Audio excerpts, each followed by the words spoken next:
नमस्कार, स्वागत है आपका हमारे इस खास कार्यक्रम में। मैं हूं आपके साथ शिल्पा। भारत के सख्त रुख के आगे पाकिस्तान को हथियार डालने पर मजबूर होना पड़ा।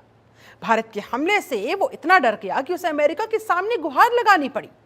शहबाज शरीफ ने भारत के कहर से बचाने की गुहार लगा दी और ऑपरेशन सिंदूर के तहत भारत ने आतंकी ठिकानों को जिस तरह से निशाना बनाया, भारत ने जिस तरह से जवाबी कार्रवाई की, उससे आतंकियों को भारी नुकसान पहुंचा। आतंकियों और उनके आकाओं की कमर टूट गई। अपना सपना टूटता हुआ देखकर पाकिस्तान ने भारत पर ड्रोन से अटैक किया, मिसाइलों से हमले किए, लेकिन भारत ने पाकिस्तान के सभी हमलों को नाकाम कर दिखाया। भारत की जवाबी कार्रवाई में पाकिस्तान को जबरदस्त नुकसान पहुंचा है। भारत के हमलों से पाकिस्तान में लोग खौफ खाए बैठे हैं और सीज फायर की गुहार लगाने लगे। बाद में अमेरिका की मध्यस्थता के बाद भारत पाकिस्तान युद्ध विराम पर सहमति बन पाई। तो वही कांग्रेस ने अब इसी युद्ध विराम पर सवाल खड़े कर दिए। इसी मुद्दे के बहाने कांग्रेस इंदिरा गांधी की छवि को भुनाने में जुट गई है। वो कैसे, जरा देखिए और समझिए इस रिपोर्ट के जरिए, उसके बाद इस पर करेंगे बात। घुटनों पर आया पाकिस्तान।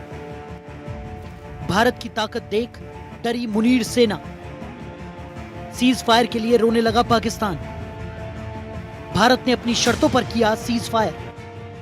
पहलगाम आतंकी हमले के बाद भारत ने आतंकवाद के खिलाफ सख्त रुख अपना लिया। पहलगाम आतंकी हमले में आतंकियों ने 27 लोगों की हत्या कर दी थी। आतंकियों की इस हरकत से देश भर में गुस्सा था, तो वहीं भारत ने आतंकियों और उसके आकाओं को कल्पना से बड़ी सजा देने का ऐलान किया। भारत ने अपने संकल्प को पूरा करने के लिए ऑपरेशन सिंदूर किया। ऑपरेशन सिंदूर में पाकिस्तान में मौजूद आतंकियों के 9 ठिकानों को निशाना बनाया गया। ऑपरेशन में बड़ी संख्या में आतंकी मारे गए। आतंकियों और उनके आकाओं को भारी नुकसान उठाना पड़ा।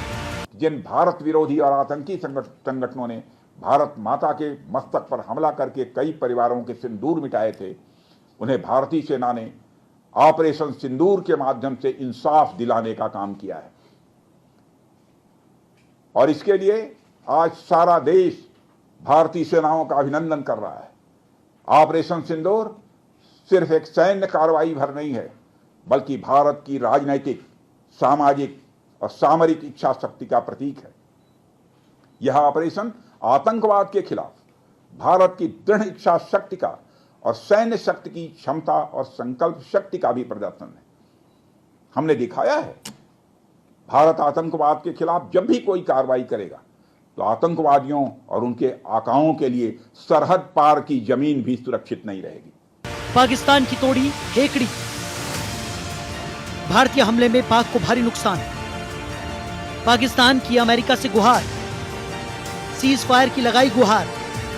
अमेरिका की मध्यस्थता से सीज फायर। भारत पाकिस्तान युद्ध विराम को तैयार। भारत के ऑपरेशन सिंदूर से नाराज पाकिस्तान ने भारत पर ड्रोन और मिसाइलों से हमला किया। भारत ने पाकिस्तान के हर हमले को नाकाम कर दिया। भारत के जवाबी हमले में पाकिस्तान को भारी नुकसान पहुंचा। अपनी हार होते देख शाबाश सरकार ने अमेरिका से सीज फायर की गुहार लगाई, जिसके बाद अमेरिका के उपराष्ट्रपति जेडी वेंस ने भारत के पीएम और पाकिस्तान के पीएम शहबाज शरीफ से बात की। अमेरिका ने इसके साथ भारत के विदेश मंत्री जयशंकर, राष्ट्रीय सुरक्षा सलाहकार अजीत डोभाल से भी बात की। भारत पाकिस्तान के बीच सीज फायर का सबसे पहला ट्वीट शनिवार शाम 5:33 पर ट्रंप का आया। ट्वीट में ट्रंप ने लिखा, अमेरिका की मध्यस्थता में लंबी बातचीत के बाद भारत और पाकिस्तान पूरी तरह से और तत्काल युद्ध विराम पर राजी हो गए हैं। इसके कुछ मिनट बाद शाम 5:37 पर अमेरिकी विदेश मंत्री मार्को रूबियो ने पोस्ट किया, जिसमें उन्होंने लिखा कि उपराष्ट्रपति जेडी वेंस, पीएम मोदी और पाक पीएम शहबाज शरीफ समेत भारत और पाकिस्तान के टॉप नेताओं से संपर्क में थे। मुझे खुशी है कि भारत और पाकिस्तान सीज फायर पर राजी हो गए हैं। अमेरिकी विदेश मंत्री के पोस्ट के बाद शाम 5:38 पर पाक के डिप्टी पीएम इशाक डार का भी पोस्ट आया, जिसमें उन्होंने भारत पाकिस्तान के बीच सीज फायर की पुष्टि की, जिसमें उन्होंने लिखा कि भारत और पाकिस्तान के बीच तुरंत प्रभाव से युद्ध विराम की पुष्टि करते हैं। इसके बाद शाम भारतीय सचिव विक्रम मिस्री 5:54 पर सामने आए। उन्होंने कहा कि पाकिस्तान के डीजीएमओ ने भारत के डीजीएमओ से बात की, जिसके बाद दोनों देशों में संघर्ष विराम पर सहमति बनी। Director general of military operations of Pakistan called the Director General of Military Operations of India at 15:35 hours earlier this afternoon. It was agreed between them that both sides would stop all firing and military action on land and in the air and sea with effect from 1700 hours Indian Standard Time today. Instructions have been given on both sides to give effect to this understanding. The Directors General of Military Operations will talk again. तो वहीं कांग्रेस ने cease fire पर सवाल खड़े किए हैं। जयराम रमेश ने शिमला समझौता छोड़ने का आरोप लगाते हुए सर्वदलीय बैठक बुलाने की मांग की। तो वहीं कांग्रेस ने इंदिरा गांधी की छवि भुनाने में जुट गई। कई कांग्रेस नेताओं ने पोस्टर लगाए जिसमें लिखा था इंदिरा गांधी बनना आसान नहीं है। कांग्रेस सांसद शशि थरूर ने कांग्रेस के रुख से अलग रुख अपनाते हुए कहा कि 1971 और 2025 की परिस्थितियां पूरी तरह से अलग हैं और वर्तमान में भारत के लिए शांति और स्थिरता प्राथमिक लक्ष्य होने चाहिए। Look, I think 1971 was a great achievement of our history. I'm proud of it as an Indian. Indira Gandhi ji rewrote the map of the subcontinent, but the circumstances were different. Today's Pakistan is a different situation. Their equipment, their military equipment, the damage they can do, everything is different. And the circumstances of Bangladesh, we were fighting a moral cause to actually bring people to freedom and liberation. That was a completely different story. This is a different story. We would have ended up with a much longer, protracted conflict with a lot of loss of life on both sides, a lot of damage, a lot of expense. Is this the biggest priority for India today? No, it's not. We wanted to teach those who had sent these terrorists across that there is a price to be paid. Bharat Pakistan के बीच cease fire Bharat की बड़ी जीत मानी जा रही है। भारत ने युद्ध विराम अपनी शर्तों पर किया। भारत ने पहले पाकिस्तान को कमजोर किया और घुटने के बल लाया और उसे इस बात के लिए मजबूर कर दिया कि वो भारत की शर्तों पर सीज फायर करे। इस मुद्दे पर जिस तरह कांग्रेस सियासत कर रही है वो ठीक नहीं है। उसे इस मुद्दे पर सोच समझकर बोलना चाहिए। ब्यूरो रिपोर्ट, जनतंत्र टीवी।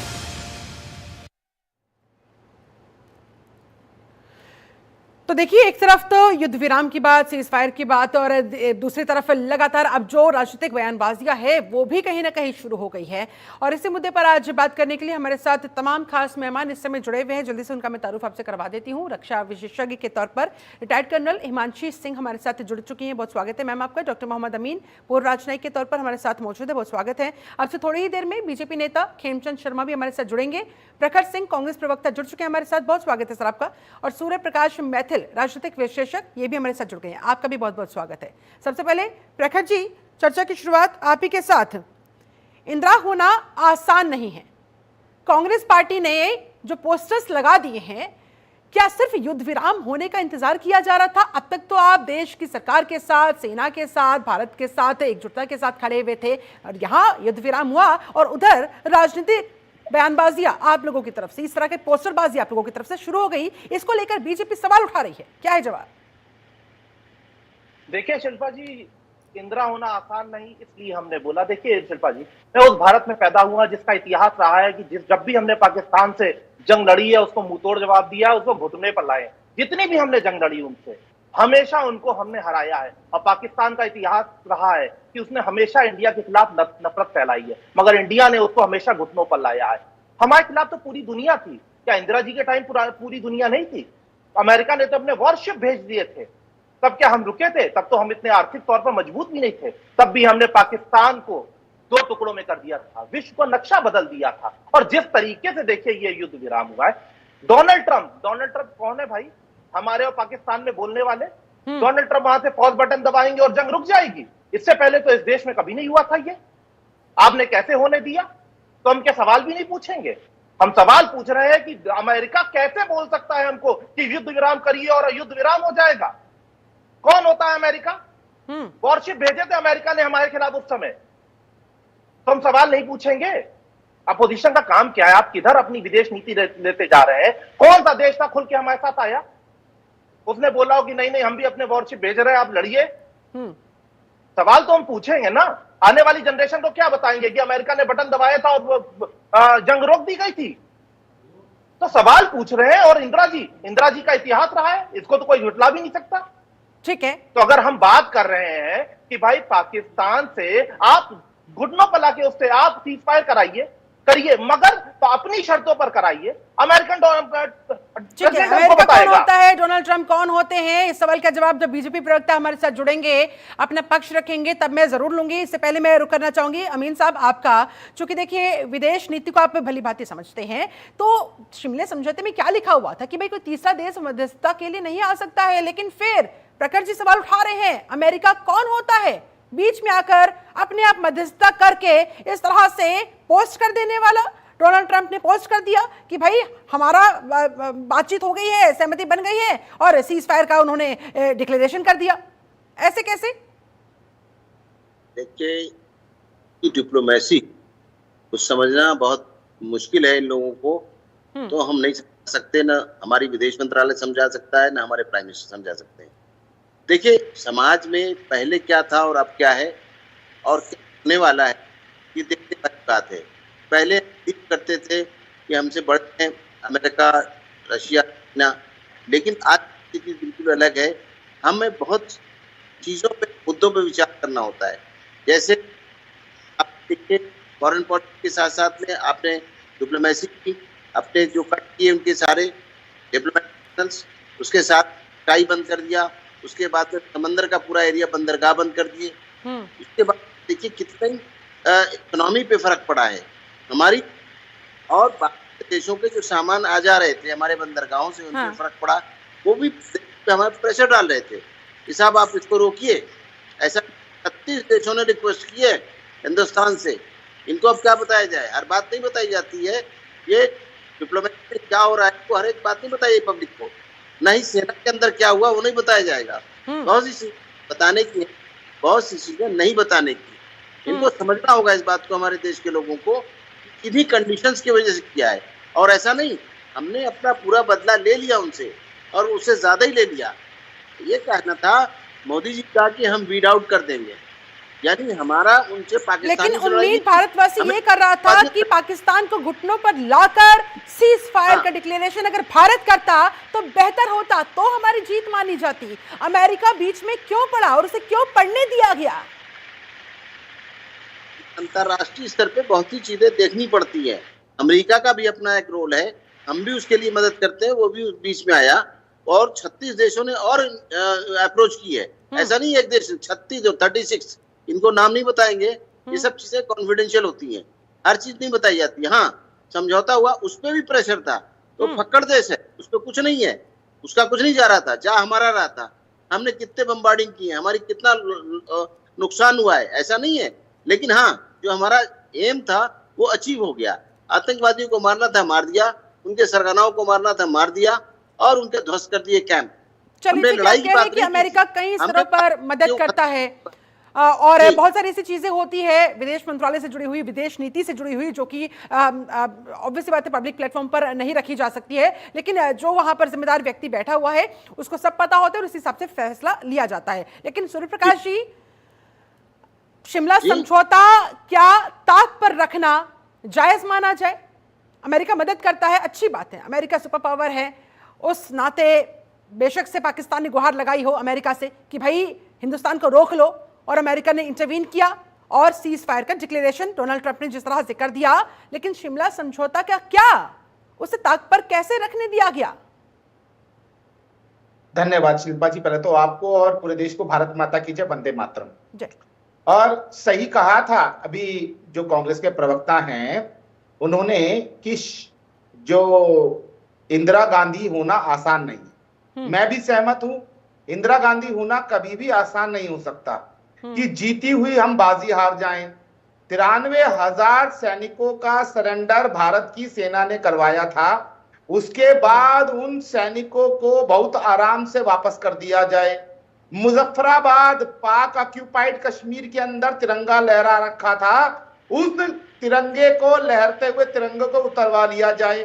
साथ ही साथ सिंध के थार पारकर जो एरिया है उसको भारतीय सेना ने 1971 में जीत लिया था और भारत के एक जिले के रूप में घोषित कर दिया था, उसको वापस कर दिया जाए। और साथ ही साथ 54 भारतीय जो सैनिक पाकिस्तान की जेलों में सड़ते रहे, 93,000 तो वापस कर दिए, उनको वापस नहीं लिया।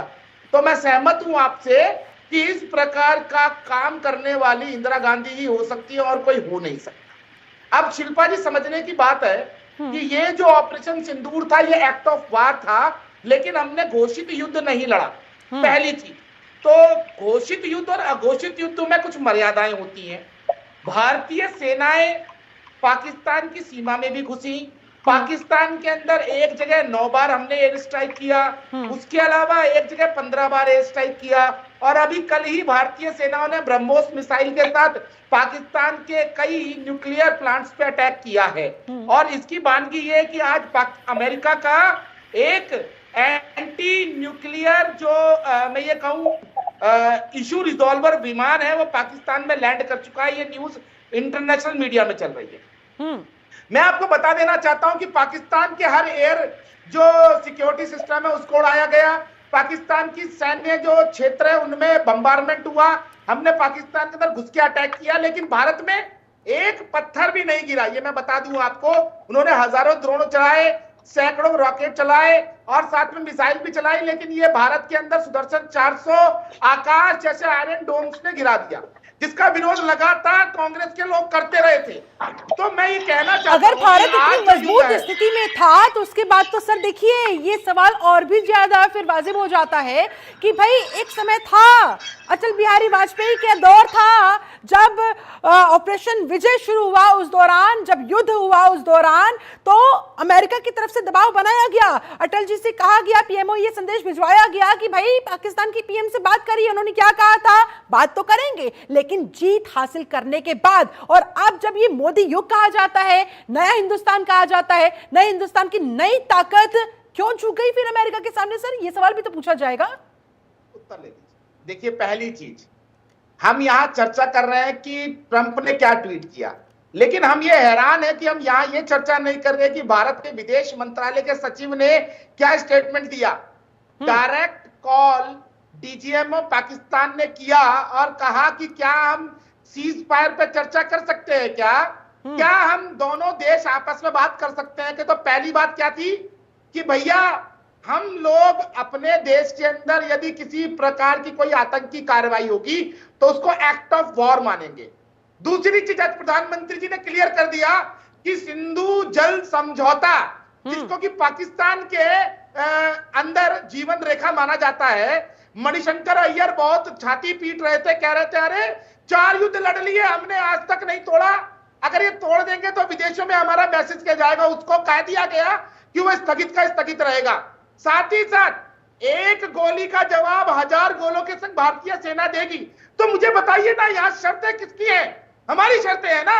अगर हमने सिंधु जल समझौता दोबारा से रिस्टोर कर दिया होता तो मैं मानता कि मोदी जी झुक गए। यदि हम ये कहते कि चलो आतंकी कार्रवाई होगी तो हम उसको नहीं मानेंगे, तो हम ये मानते कि चलो मोदी जी झुक गए।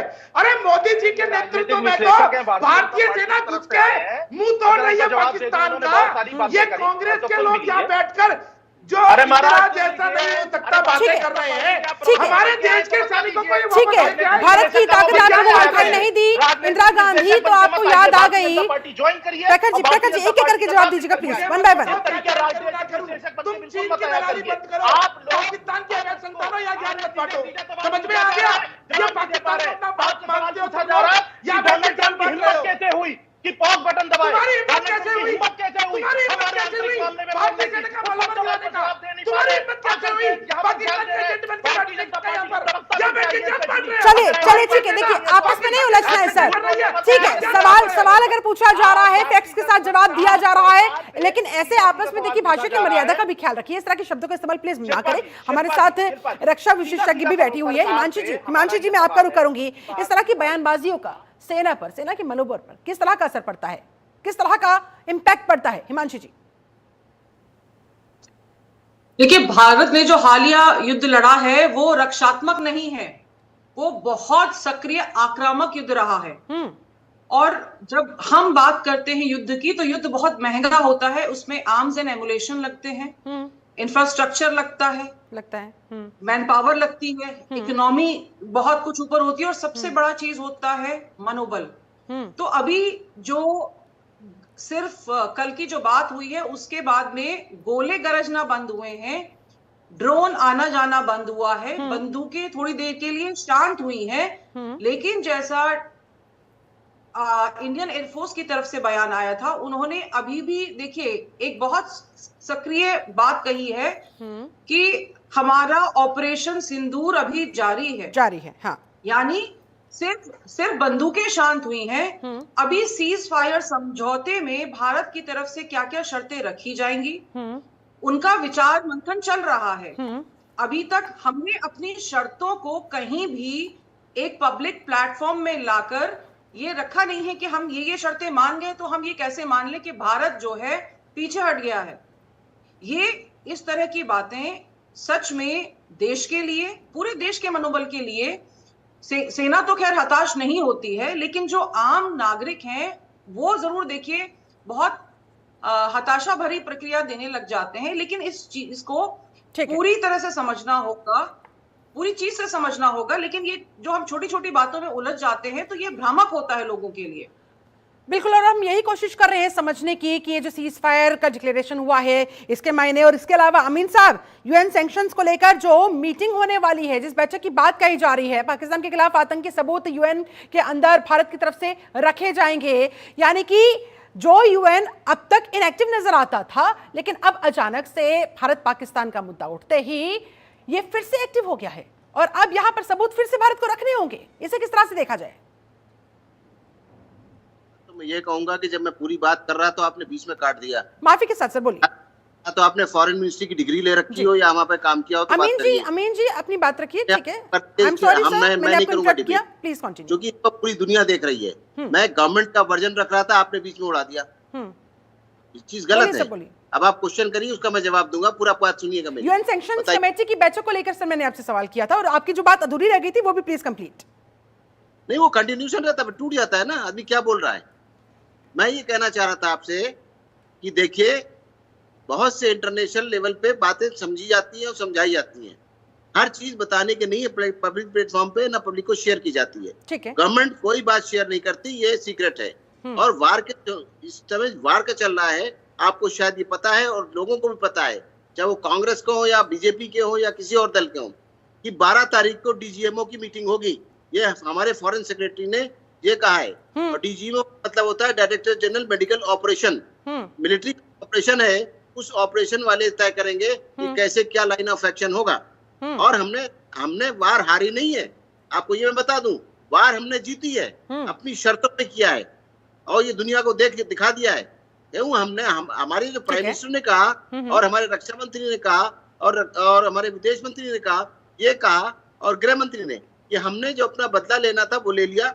और हम जो चाह रहे हैं वो ये चाह रहे थे कि देश हमारा ये चाह रहा था कि इनका बदला लिया जाए। और ये एक इंग्लिश का वर्ड है जिसको कहते हैं वीड आउट। मोदी जी ने कहा था हम इनको खात्मा कर देंगे, जड़ से निकाल देंगे। वही किया मोदी जी ने। उनके बड़े बड़े आतंकवादियों को मारा है, उनके ठिकाने मिटा दिए हैं, ट्रेनिंग कैंप उड़ा दिया है। अब इससे ज्यादा आप क्या चाहते हैं? कभी भी डिक्लेयर वॉर नहीं की थी इंडिया ने।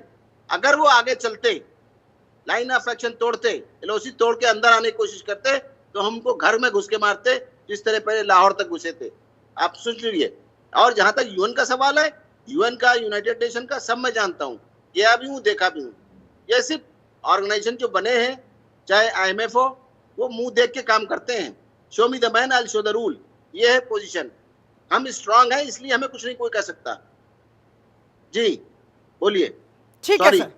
प्रखर जी, मुझे लगता है बहुत अच्छे तरीके से मोहम्मद अमीन ने समझा दिया है, इस सीज फायर डिक्लेरेशन का मतलब भी समझा दिया है।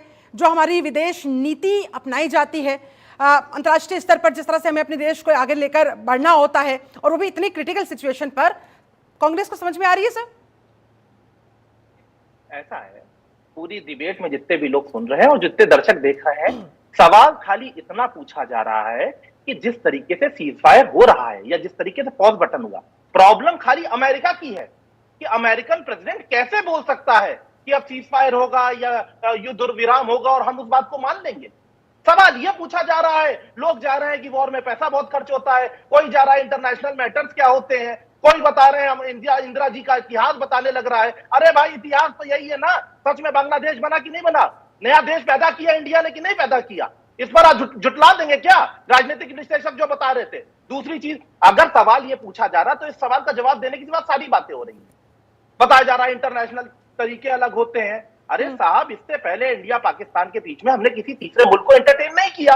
हम आपसे साफ साफ पूछ रहे हैं कि तीसरे मुल्क एक अमेरिकन प्रेसिडेंट कैसे लिख देता है?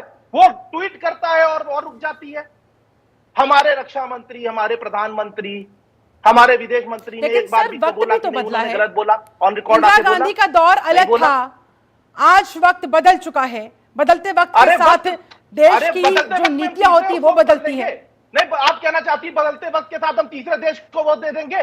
क्या वक्त बदला है? उससे तो बेहतर हो गई हमारी इकोनॉमिक कंडीशन। हम वो देश हैं जहां रक्षा बजट आज भी सबसे ज्यादा बनता है, और किस लिए रक्षा बजट बना रहे हैं? ऐसी सिचुएशंस के लिए।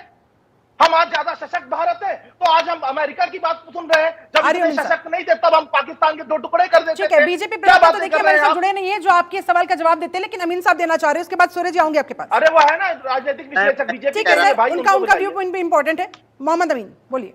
मैं जवाब ये पहले दे रहा था जो टूट गया था मेरा तारतम्य, कि जो समझौते की बात कर रहे थे इसमें क्या लिखा है। लेकिन आप ये देखिए लिखा क्या है। पंडित जवाहरलाल नेहरू ने सितंबर 1960 में क्या कहा था? सिंधु जो जल समझौते हुआ था, संधि के बारे में ये कहा था, और वो भी हमने शिमला से आप सस्पेंड कर दिया। ये क्या है? ये तरह तरह से सिचुएशन बनती है। बुजुर्ग हैं और मोहम्मद अमीन साहब बहुत रिस्पेक्टेबल है। एक बार उनकी बात कंप्लीट करने देते हैं, फिर आऊंगी आपके पास। नहीं, मगर ये आप कहीं से कहीं जा रहे हैं तो ये तो प्रकाश जी इसके बाद अपने बारे में बोलिएगा प्लीज। फिर बड़ा शिकायत हो जाती है सर गेस्ट को जाएंगे कि हमें समय नहीं दिया जाता। प्लीज अमीन साहब, please with due respect complete yourself. को ये कहिए कि जहां तक सवाल है, हर गवर्नमेंट का अपना व्यू होता है, अपना विचार होता है। जब ये पावर में आ जाए तो जो चाहे करेंगे। आज हमें तो अमेरिका से भी अच्छे रिश्ते रखने हैं। हमें 36 कंट्रीज ने अप्रोच की है। इनको शायद ये नहीं पता है।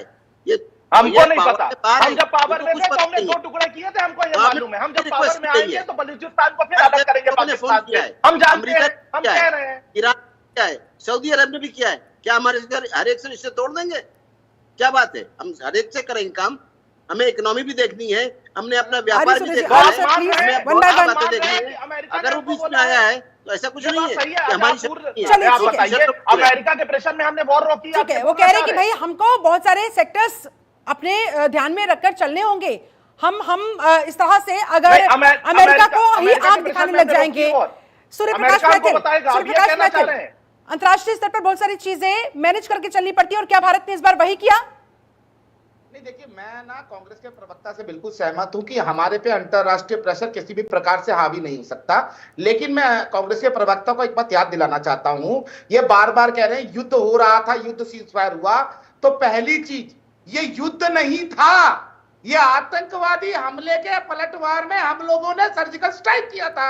ये चीज समझने की बात है। इससे पहले भी भारत ने 2 बार सर्जिकल स्ट्राइक किया। पूरी बात सुनो, आपके बीच में नहीं बोला, सुनो पहले आप शांति से सुनो भाई साहब, सुनिए। अमेरिकन प्रेसिडेंट ने कैसे ट्वीट कर दिया इस बात का? आप कुछ भी बोल देंगे आकर के मीडिया में।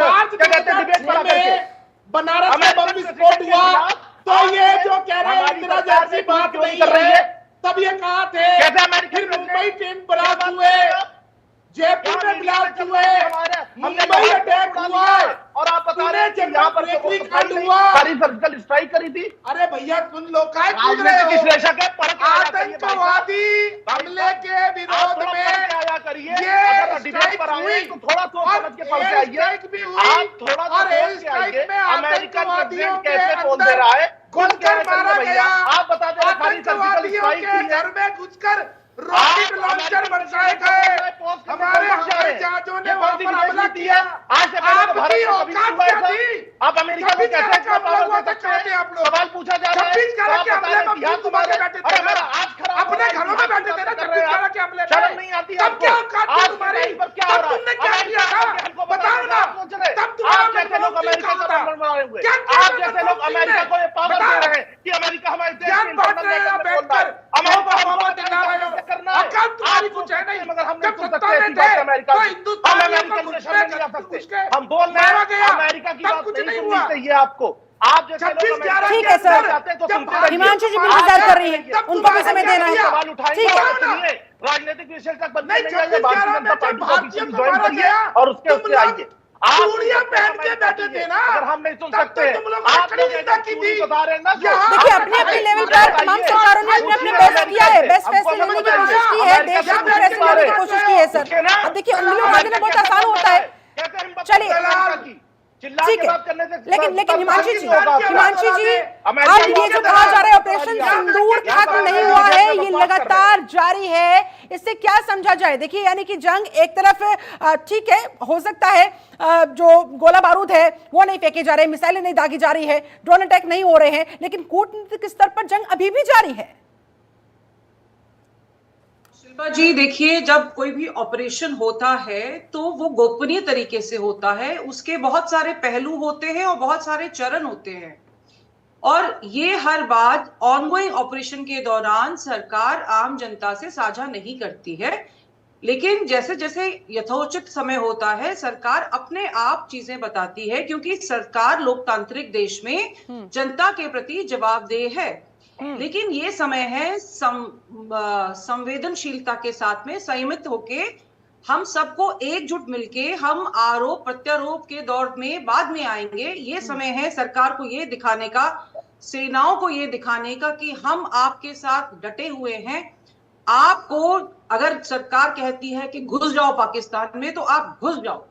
और सरकार भी देखिए, अगर वो कूटनीतिक और राजनीतिक स्तर पर पूरे विश्व के सामने कोई निर्णय ले रही है, तो भारत आज इतना सशक्त है कि वो किसी भी मजबूरी के आगे तो घुटने नहीं टेकेगा। माफी के साथ आपको रोकूंगी मैम, प्रेस कॉन्फ्रेंस सेना की तरफ से शुरू हो चुकी है, देख लेते हैं।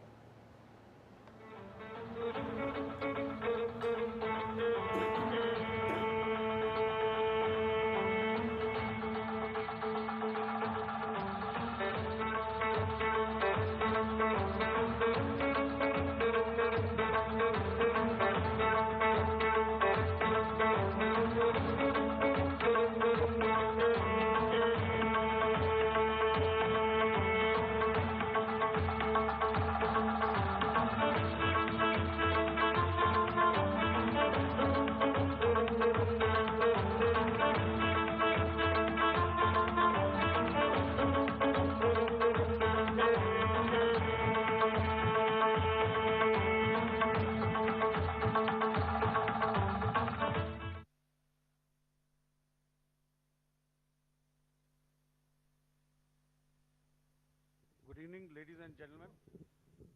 Jai Hind.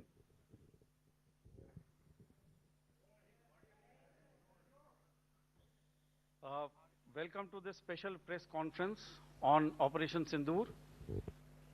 We will begin with opening statements by the three senior officers to my right here, who have been directly overseeing operations during Operation Sindur.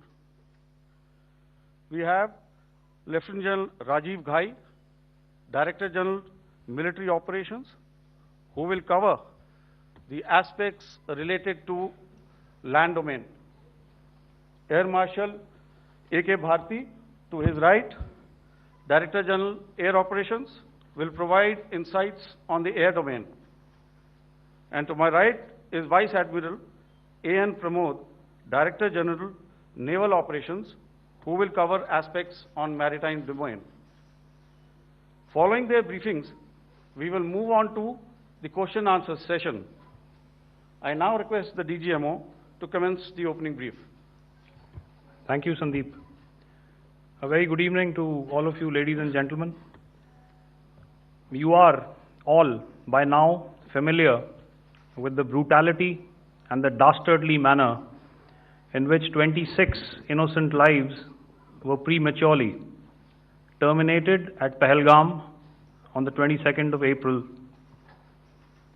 When you combine those horrific scenes and the pain of the families that the nation witnessed with numerous other recent terrorist strikes on our armed forces and defenseless civilians, we knew that the time had arrived to make yet another compelling statement of our resolve as a nation. Operation Sindur was conceptualized with a clear military aim to punish the perpetrators and planners of terror and to destroy their terror infrastructure. What I do not state here, of course, is the often stated determination of India and its intolerance to terror. It set into motion a very diligent and microscopic scarring of the terror landscape across the borders and the identification of terror camps and training sites. The locations that emerged were numerous, but as we deliberated more, we realized that some of these terror hubs were now bereft of any presence and had preemptively been vacated, fearing retribution from us. There was also a term of reference and our own binding, self-imposed restriction to target only terrorists and thus prevent collateral damage. There were 9 camps that you are now all familiar with, which were confirmed by our various intelligence agencies to be inhabited. Some of these were in POJK, while there were others that were located in the Punjab province in Pakistan. Nefarious places such as Muridke, the hub center of the Lashkar-e-Taiba, has over the years bred infamous characters such as Ajmal Kasab and the likes of David Headley. What followed was a careful scrutiny of each of these sinister locations, their layout, configuration, even the type of construction in each structure, and the terrain obtained around these. This was with an obvious intent to deduce and identify the exact vector that was required for their neutralization, as also the eyes in the sky that we would send up to ensure that we brought back evidence that we had indeed targeted what we set out to. The precise images of these engagements on that fateful and historical night have already been showcased during the first press statement on the 7th of May that was helmed by our Foreign Secretary. I have no doubt in my mind that we achieved total surprise, and those strikes across those 9 terror hubs left more than 100 terrorists killed, including high-value targets such as Yusuf Azhar, Abdul Malik Rauf, and Mudassir Ahmed, that were involved in the hijack of IC-814 and the Pulwama blast. The line of control was also violated soon after by Pakistan, and the erratic and rattled response of our enemy was apparent from the number of civilians, inhabited villages, and religious sites such as Gurudwaras that were unfortunately hit by them, leading to a sad loss of lives. The Indian Air Force played a major part in these strikes by engaging some of these camps, and the Indian Navy provided wherewithal in terms of precision munitions. The Indian Air Force obviously had their assets up in the sky, and I will here request Air Marshal Bharti, the Director General of Air Operations, to detail for you the methodology that the men in blue adopted to successfully manifest this mission. Thank you, Rajiv. A very good evening, ladies and gentlemen. It indeed is a difficult time that we have to come here like this and brief you. We could have done without this, but we had no choice. As the DGMO has detailed, the event was precipitated by the dastardly act at Pahalgaon. The sequence of events have already been detailed.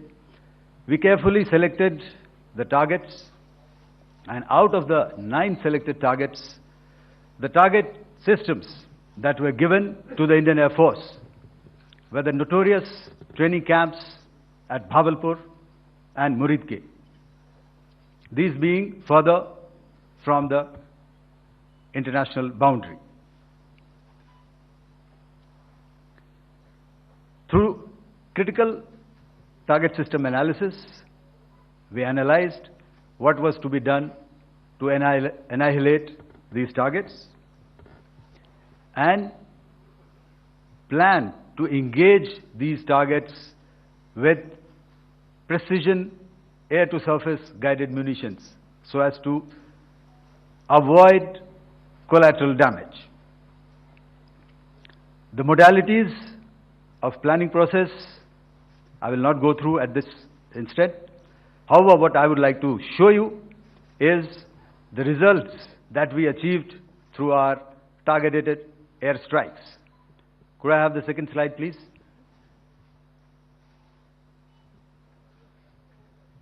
Yeah, change, please.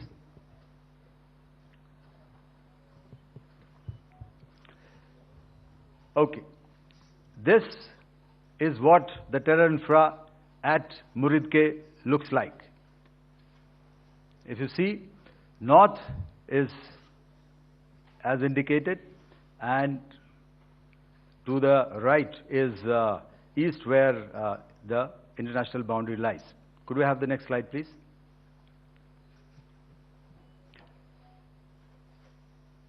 Orientating. Just go back to one slide. Okay. Please have a look at this red building, the series of buildings out here, and this empty ground. Next. If you relate, the empty ground is here, and you see this is the first weapon that is impacting. This is the impact point number 1 on Muridke training camp with our precision guided weapons on early morning 7th. Next, please. Keep your eyes glued for the second weapon coming in and the second impact on the selected target point. Next slide, please.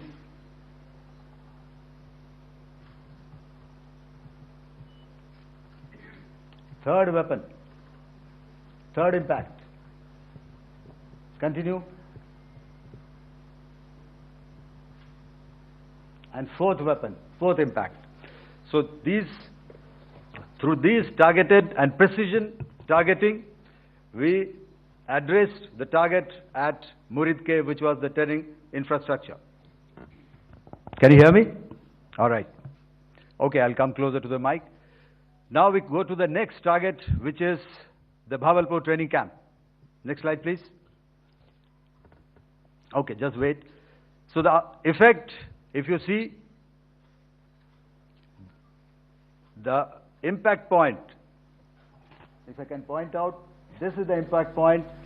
The ammunition has gone through the roof and it has created a blast inside, the photographs of which you would have, all of you would have seen.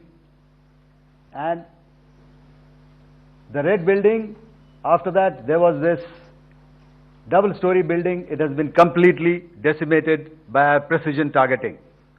Next, please. The target system, which was in the north, a series of buildings. I will show you how it looked. Next. Completely destroyed by our precision targeting. Next. Now coming to Bhavalpur, this is the target complex that we are dealing with, a fairly large target complex. So we had to carefully choose the points that we needed to address, which were high value and which would meet our stated objectives of eliminating the terrorists. I would like to draw your attention to this red canopy, and in relation to that, I would cover the targets. One target system is a series of buildings here, other one here, and other one out here. Next slide, please. This is how it looked before, and this is how the building looked after the impact of the weapon. And orientation in relation to this red canopy, you can see here. Next, please.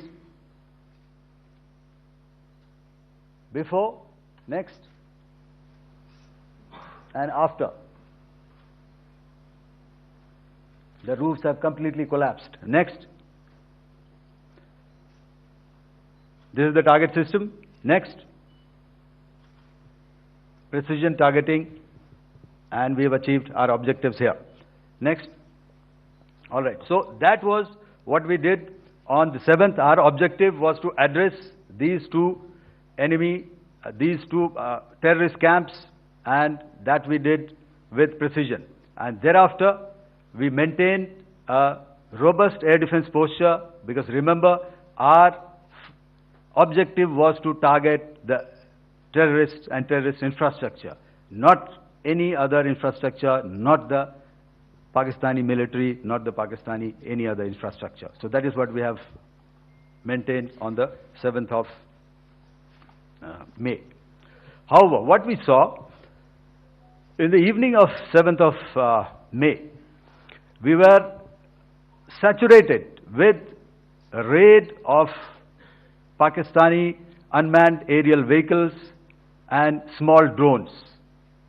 And these came in waves in our civilian areas, over our military installations, and all of them were successfully intercepted. Few of them did manage to land. However, there was not much damage that they did. And we have our robust counter-US hard kill and soft kill systems which did the job. However, the difference here was that we had targeted the terrorists. The adversary now has targeted our civilians and the military infrastructure. So it had to be responded to. So in a quick and calibrated response, that very night, we struck their radar installations at Lahore and close to Gujranwala, the LYT installation, to indicate to him that we are ready, yet we do not want to escalate. Our fight was with the terrorists and not with the Pakistani military establishment. Thank you.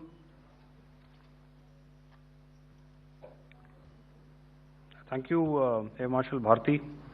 So, ladies and gentlemen, he's outlined operations not only on the night of 6th and 7th of May, when Operation Sindur commenced, but also on the subsequent night. Being well aware and familiar with the congenital and impulsive nature of our adversary, and even though we did attempt to reach out and communicate our compulsions to strike at the heart of terror to my counterpart in the immediate wake of Operation Sindur, the request was brusquely turned down, with an intimation that a severe response was inevitable and in the offing. We were, of course, prepared. Operations on the 7th and the 8th, Air Marshal Bharti spoken about. On the night of 8th and 9th of May, they flew drones and aircrafts into our airspace all across the borders and made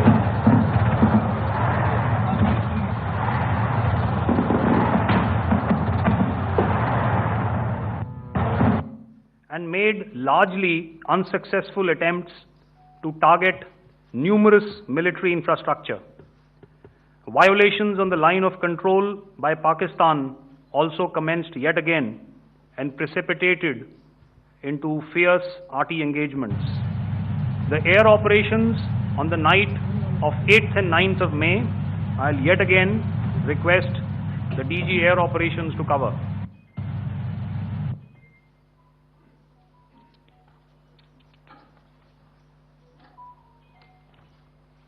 So I just covered what happened on the night of 7th and 8th. What we found that on the night of 8th and 9th, starting as early as 22:30 hours, our cities had a mass raid of drones, unmanned aerial vehicles, UCAVs, starting right from Srinagar, going down right up to Nalia. It was a mass raid in waves, and it was relentless. However, we were prepared, And our air defense preparedness ensured that there is no damage on ground or to any of the intended targets that the enemy might have planned for. The difference between 7th night and 8th night was that on 7th night he sent in his Jihad class of UAVs. However, these UAVs can go some distance, they are armed. However, on the 8th, less numbers of armed UCAVs were there or UAVs were there, and more numbers of quadcopters, maybe for surveillance or just for harassment of civilians. This continued till midnight. Our air defense preparedness ensured that there was no damage on the ground, either to the military installations or to the civilians. However, the enemy had yet again shown that he wanted to up the ante and he wanted a fight, and we were up to the task. In a measured and calibrated response, we once again targeted his military installations, which included his SAM sites at Malirkant. This also included his surveillance radar sites at Lahore and close to Gujranwala. These were suitably addressed, and thereafter his drone attacks continued even till morning, which we countered, and during the daytime there was some respite. Here I would like to bring out another aspect. What we found was that while the drone attacks were being launched from somewhere close to Lahore, enemy had allowed his civilian aircraft to also continue to fly out of Lahore. Not only his own aircraft, but international passenger aircraft, which is quite insensitive, and we had to exercise extreme caution, even at the cost of some tactical disadvantage, to ensure that there is no damage to any of the civilian aircraft. And this was also brought out in our press briefing during the day. So I will now hand over to my colleague to cover the events of 9th onwards. On land, we also undertook certain measures such as deployment of air defense and electronic warfare assets to establish an integrated grid with the Indian Air Force, and I have seen and heard some of you wax eloquent about the benefits of such an architecture when it comes to negating and combating air intrusions. We also carried out deployment to include movement of our forces in the land, sea and air domains. The night of the 9th and the 10th of May saw similar intrusions by drones and aircrafts, and this time there was a concerted effort to target airfields and some very, very important logistic installations, albeit yet again unsuccessful and denied gallantly and efficiently, I must say, by the integrated Indian Air Force and Indian Army Air Defense. We further strengthened our deployment and also initiated some pressure points to send a very clear and unambiguous message to the other side to desist from any misadventures on land. Some of the airfields and dumps saw repeated attacks in waves from the air. All were thwarted. The Pakistan Army has reported to have lost approximately 35 to 40 personnel in artillery and small arms firing on the line of control between the 7th and the 10th of May. What the other side had probably also not reckoned with was the speedy and precise turnaround and hit back by the Indian Air Force. And I will yet again ask Air Marshal Bharti to speak about these significant and game-changing strikes. I will thereafter request Vice Admiral Pramod, my colleague and Director General of Naval Operations, to tell us about some very telling naval maneuvers in the Arabian Sea that exerted pressure on the night of 9th and 10th of May. Over to you, sir. Thank you. Commencing about 2000 hours, that is 8 p.m. local time, on 8th of May, several Pakistani unmanned aerial systems, drones, combat vehicles attacked multiple IF bases. These included Jammu, Udhampur, Pathankot, Amritsar, Bhatinda, Nal, Dalhousie, Thois, Jaisalmer, Uttarlai, Falodi, Nalia. These were almost simultaneous and they came in waves. All our AD guns and other systems were waiting for them. All these waves were neutralized by our trained crew using the air defense systems that they have, and also some of them were utilized using our legacy systems like Pechoras and IF Summer, which we have recently acquired. And some were neutralized by the Garud snipers. There was no damage on ground from these incursions and these mass raids, if I could call them, from the Pakistani side. However, following these relentless attacks on our air bases, on our forward positions, and on our civilian targets, this was time to convey some message to our adversaries. And therefore, a decision was taken to strike where it would hurt. And towards that, in a swift, coordinated, calibrated attack, we struck his air bases, command centers, military infrastructure, air defense systems across the entire Western Front.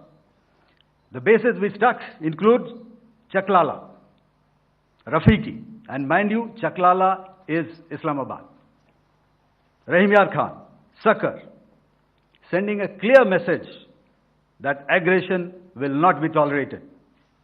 This was followed by strikes at Sargoda, Bholari, Jacobabad. We also struck the C2 centers at Murid, the UAE complex at Murid, Rafiki, radar at Chunia, which I will show you, Rahim Yar Khan airfield, and the unmanned combat aerial vehicle hangar at Sakar. I would like to reiterate here that we have the capability to target every system at these bases and more. However, it was only a measured response to instill good wisdom to our adversary to refrain from further escalation. IF response was directed only at military installations, avoiding civilian and collateral damage.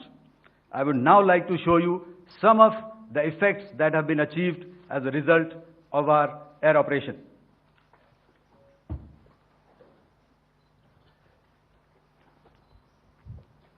Here is the Pasrur air defense system, if you could see. Zoomed up view, this is the radar mounted on a high tower. And after the strike,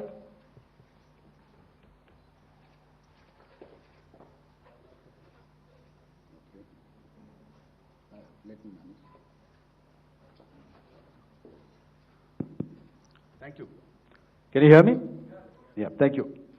And after the strike, this is what has happened. This radar has been taken out, completely burnt.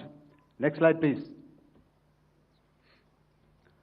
The Chunia air defense radar, which was taken out on 7th and 8th. This is the radar site. A blown up photograph, once again, on a tower. Not very clear, but what you see very clearly is the after effect after we have struck. The radar head has been completely decapitated. Next slide, please. Arifwala air defense radar. In this complex, you see how it looked before, blown up image, and after, really blown up. Next.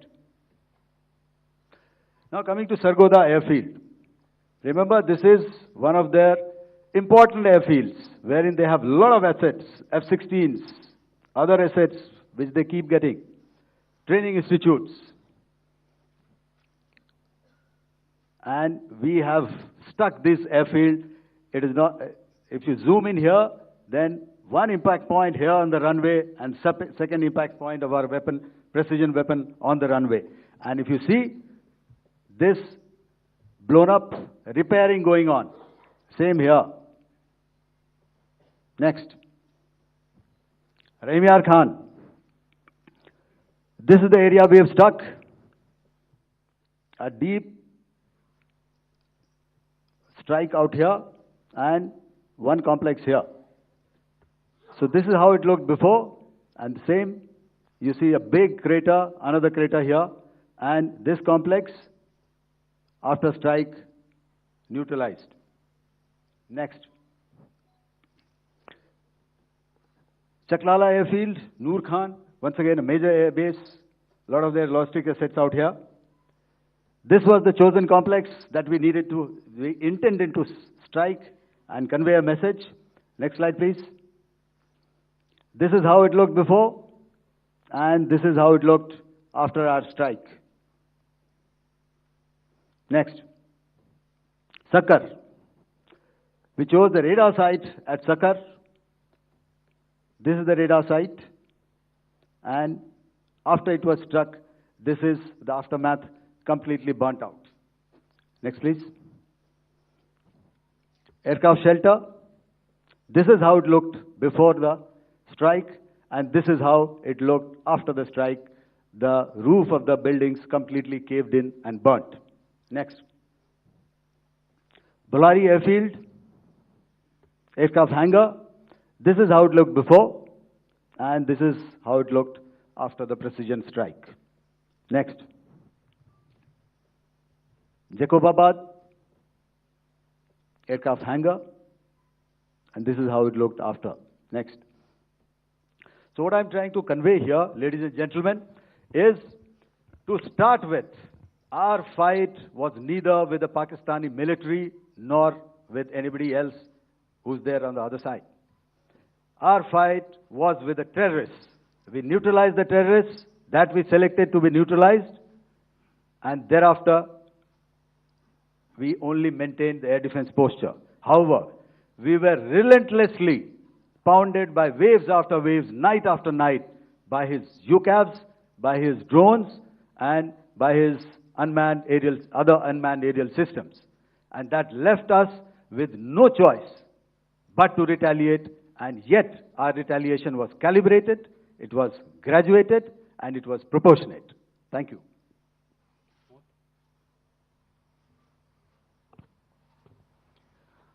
Good evening, ladies and gentlemen.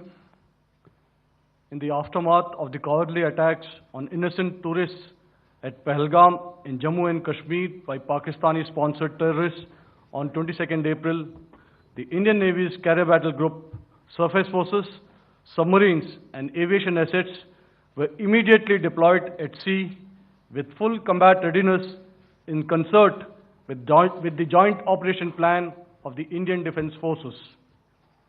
You may be aware that we tested and refined tactics and procedures at sea during multiple weapon firings in the Arabian Sea within 96 hours of the terrorist attack.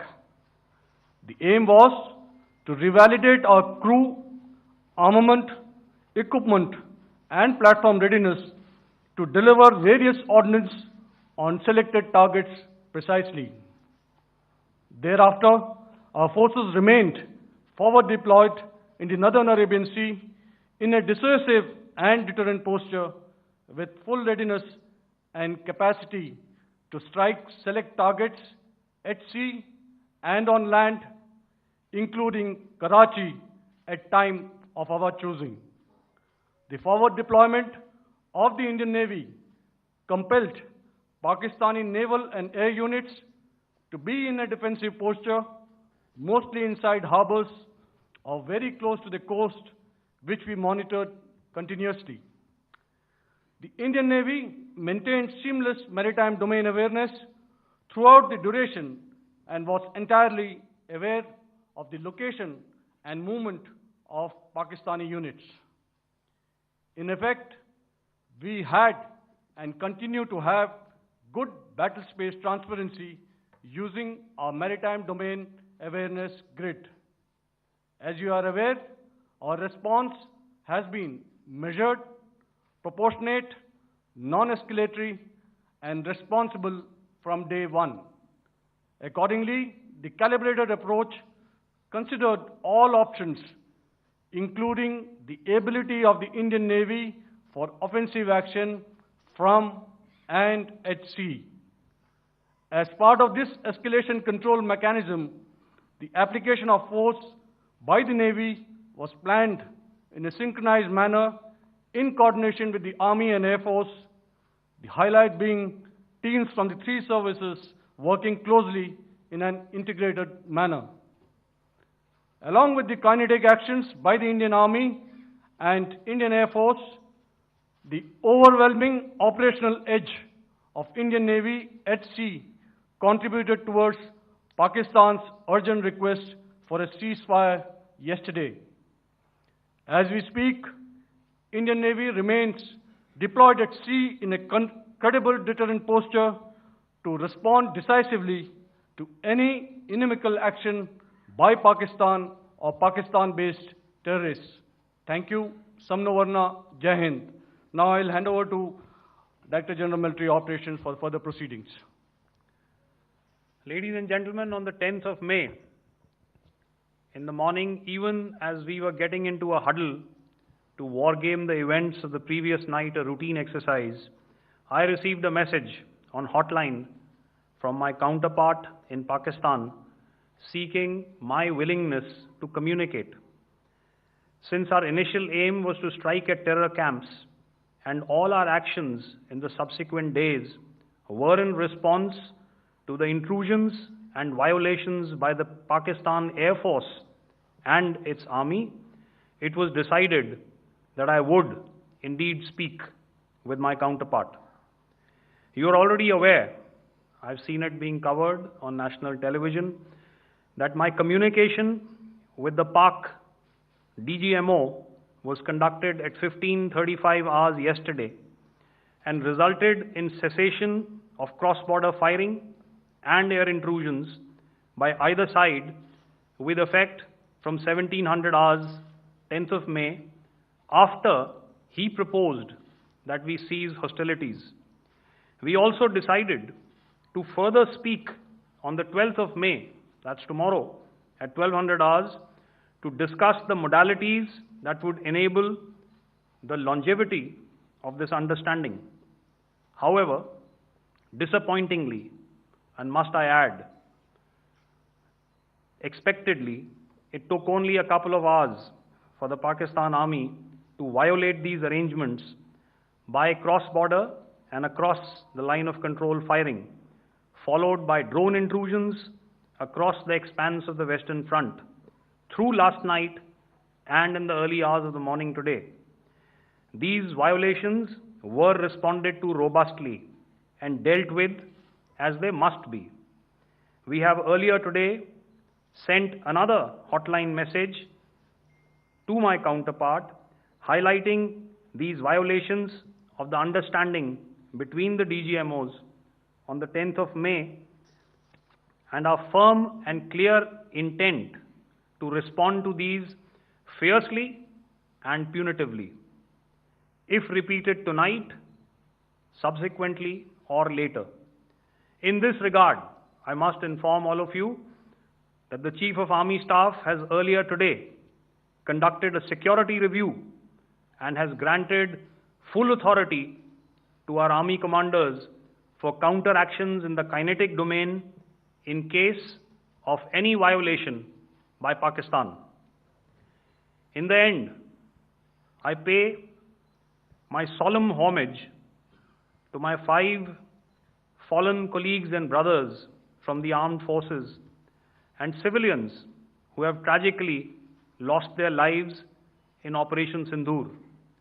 Our hearts go out to the bereaved families, and we express our solidarity to them in this lifetime and beyond, at this grave juncture in their lives. Their sacrifices shall always be remembered and spoken of in glowing terms by a grateful nation. We have thus far, ladies and gentlemen, exercised, and my colleague Pramod highlighted this, immense restraint, and our actions have been focused, measured, and non-escalatory. However, any threat to the sovereignty, territorial integrity, and safety of our citizens will be met with decisive force. Jai Hind. Okay, ladies and gentlemen, we are now open for questions. All right, now since I would not know all of you, I would expect you to please raise the placard or your hand, and once I indicate, I expect you to please give out your name and the media group that you belong to. Keep your questions short so that we can take as many questions as possible. Also, ladies and gentlemen, kindly bear in mind that confidential aspects may not be answered by the 3 DGMOs. Right. I've got a lot of hands there. Let me start from the left. Left foot always in front when we start marching. So here we have to the left, okay. Yeah, 238. Hello. So this is Manas Pratimugyan from PTI, Press Trust of India. So the understanding that was reached yesterday on stopping the military operations and actions, was it for just 3 days? And what would be the cost escalation if there is violation of this understanding by the Pakistani side? And my subsequent question would be that we have a kind of ceasefire agreement with Pakistan that was finalized in 2003. So will there be some kind of similarities in frameworks between the two kind of understandings, 2003 ceasefire agreement and the current understanding on stopping military operations? And again, what are the cost that will be incurring on Pakistan if Pakistan again resorts to this kind of terrorist activities, because we have made it very clear that the cost will be very high. So I would like to have your thoughts on it. Okay, so I'll answer the latter part of the question first. I also want to add that while the initial ceasefire agreement, as you correctly pointed out, is of the 2003 vintage, but I must remind you that in 2021, in the month of February, and this was then when the crisis in eastern Ladakh was also on, the 2 DGMOs had spoken and arrived at a ceasefire understanding that lasted right up until this unfortunate attack at Pahalgam. Once our Foreign Secretary had announced the decisions of the CCS in the immediate wake of that attack, he had announced certain measures, and then of course Pakistan had in turn made its own announcements. Since then, there have been certain violations of this ceasefire understanding, and of course after the 7th of May, like I pointed out during my statement, that there have been numerous violations on the line of control especially, and of course along the international boundary by the Pakistan Army and the Pakistan Air Force. This understanding that we spoke about yesterday, no, it was not for 3 days. It was first to stop aggressive and hostile activities immediately, let that order and direction settle down for about 36 hours, and thereafter discuss modalities, like I said, to ensure its longevity. That is tomorrow, on the 12th of May. But unfortunately, we had a violation starting at approximately 1900 hours last night. And we've sent a communique, like I said, to the Pakistan Military Operations Directorate. And we will await as to what happens tonight. All right. The cost escalation, I'll leave it to your best imagination. I've already said that the response will be fierce and punitive. Now, the right foot forward. Yeah.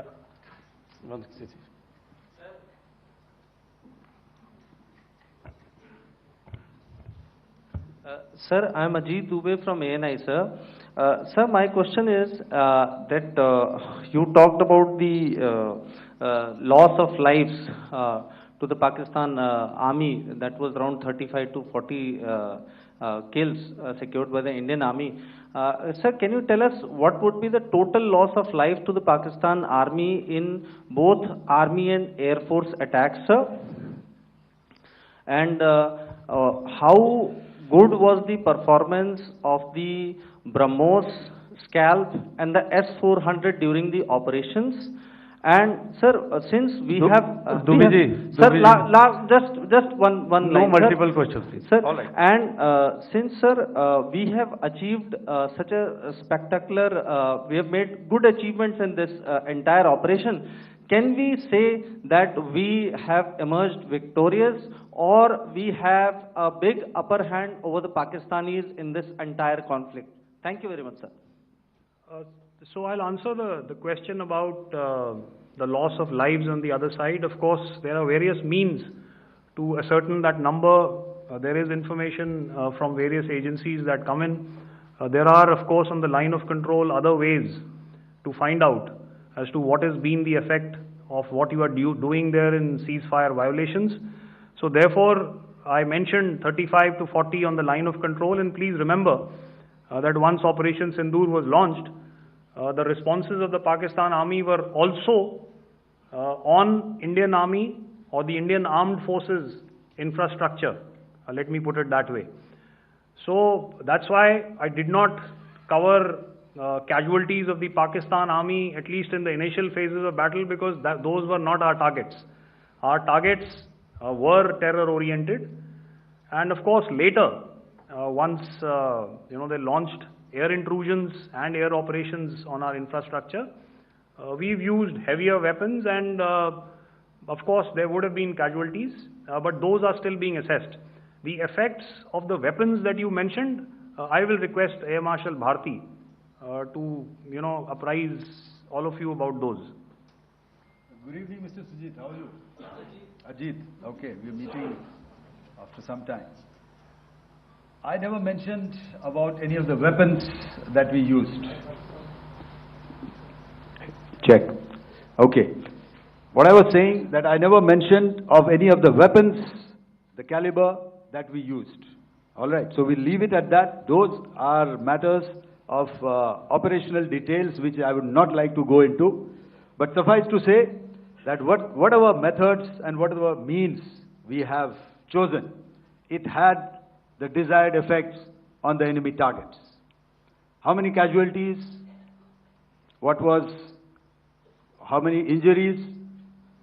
Well, to start with, our aim was not to inflict casualties, but in case there have been, it is for them to count. Our job is to hit the target, not to count the body bags. And the last part of your question, I wonder if you read out the tweet on ADGPI at midnight once we'd done what we had to in Operation Sindur. And that's credit to my friend here on the left. Justice has been served, Ajit. That is all that I will say. Ajit, I'll request you to, refrain putting words into his mouth. All right. Yeah, I'll come back to the left. 147. Sorry, 47. No, 47. Did I see it here or? Yeah. Good evening, gentlemen. Sorry, 147. I saw it there. Sorry. Yeah. Since I've already said 147. Start, please. Hi, sir. Good evening. This is Shivam Patel from Reuters News Agency. Thank you for giving me the opportunity. My question, sir, is how many military targets did Indian Armed Forces strike in Pakistan in response to the attacks from Pakistan? How were these targets selected? And how many troop casualties have been there in total on both sides, if you can give details? Thank you. I'm sorry, where are you? I haven't spotted his... He's to the right. Okay. Can you just repeat that for me, please? Sure, sir. So my name is Shivam Patel. I'm from Reuters News Agency. My question is, how many military targets in total did the Indian Armed Forces strike in Pakistan in response to the attack from Pakistan? How were these targets selected? And how many troop casualties have been there on both sides, if you can? So you're speaking of the targets that I mentioned in the wake of the attack at Pahalgam, right?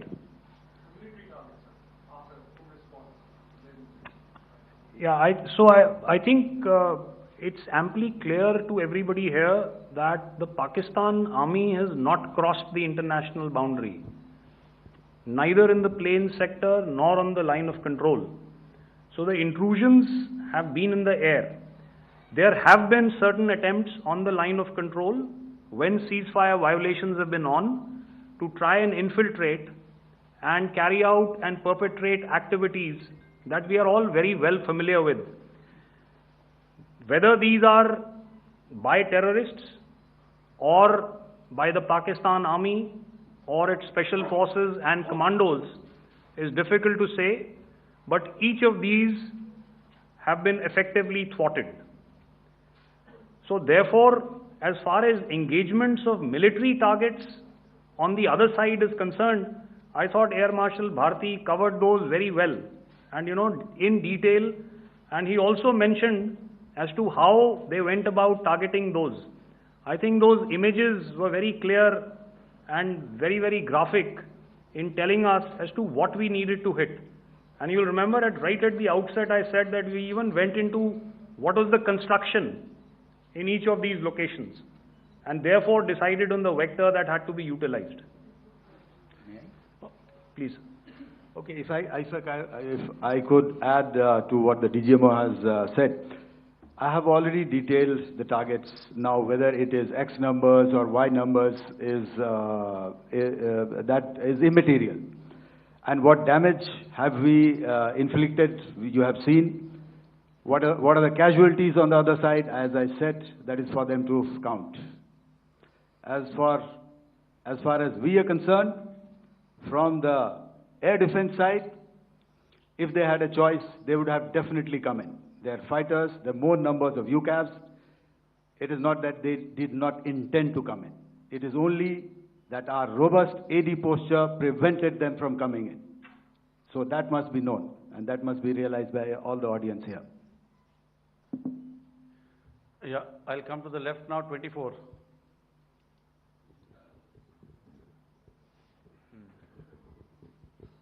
Good evening, sir. This is Anvesh Rath from Z. Sir, I wanted to know on the first briefing which was done by FS and two representatives from Air Force and Army, you showed a list where there was 21 places in that list. You have stuck 9. Are more operations going to be held? Is Operation Sindur still on? And the second question, thank you, sir. Thank you so much. And also, I want to congratulate all three of you for a fantastic operation that you guys have done. Thank you so much. Thank you so much for that one question. Yeah. Sir, the question. Unfortunately, Rath, is that your name? I'm sorry. As far as operational details are concerned, I am not in a position to share those right now. But I think I'll take a cue from Pramod. He said towards the end that the Indian Navy is still in a posture that is deterrent. And I have already made it very clear towards the end of what I said that it's only a couple of hours ago that the Chief of Army Staff has carried out a security review, and he's authorized our army commanders to deal with violations of any kind from across the borders in a manner that they deem fit. So again, to reiterate, the response will be fierce and it will be punitive.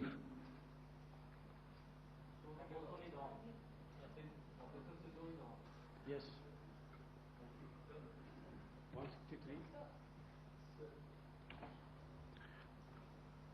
I'll go back this side now. Yeah, 255. She said middle wale kya karenge, so 255. Oh, sorry. Good evening, sir. I'm Shailesh from National Defense. Please allow me, first of all, to pay my gratitude for protecting us Indians. Thank you very much. Sir, since the enemy has been talking about taking down our aerial platforms, it would be deemed fit in case we can reveal that we have taken down their fighter jets. What could be the number? Though you said that they may be not good to reveal the platforms, but since this has come from various quarters in Pakistan, so I believe that we need to answer, in case if you can, sir, if you may allow. The question is for me? Yes, sir. Okay, and if I get it right, you want to know how many of their planes we have downed? Yes, sir. Yes, sir. All right. See, as I said, their planes were prevented from coming inside our border. All right. So we do not have the wreckage with us, but definitely we have downed a few planes. Numbers, we would not like to hazard a guess out here. Okay. I have the numbers. Okay. And we are getting into the technical details of it to establish it. So I would not like to put a figure at this time, but definitely there are losses from their side which we have inflicted. Were they, please don't ask. Were they fourth generation plus, sir? No, see, you're putting words into my mouth. Why do you say fourth generation? Let us make it high tech. Okay. Thank you so much. All right. Yeah, 163.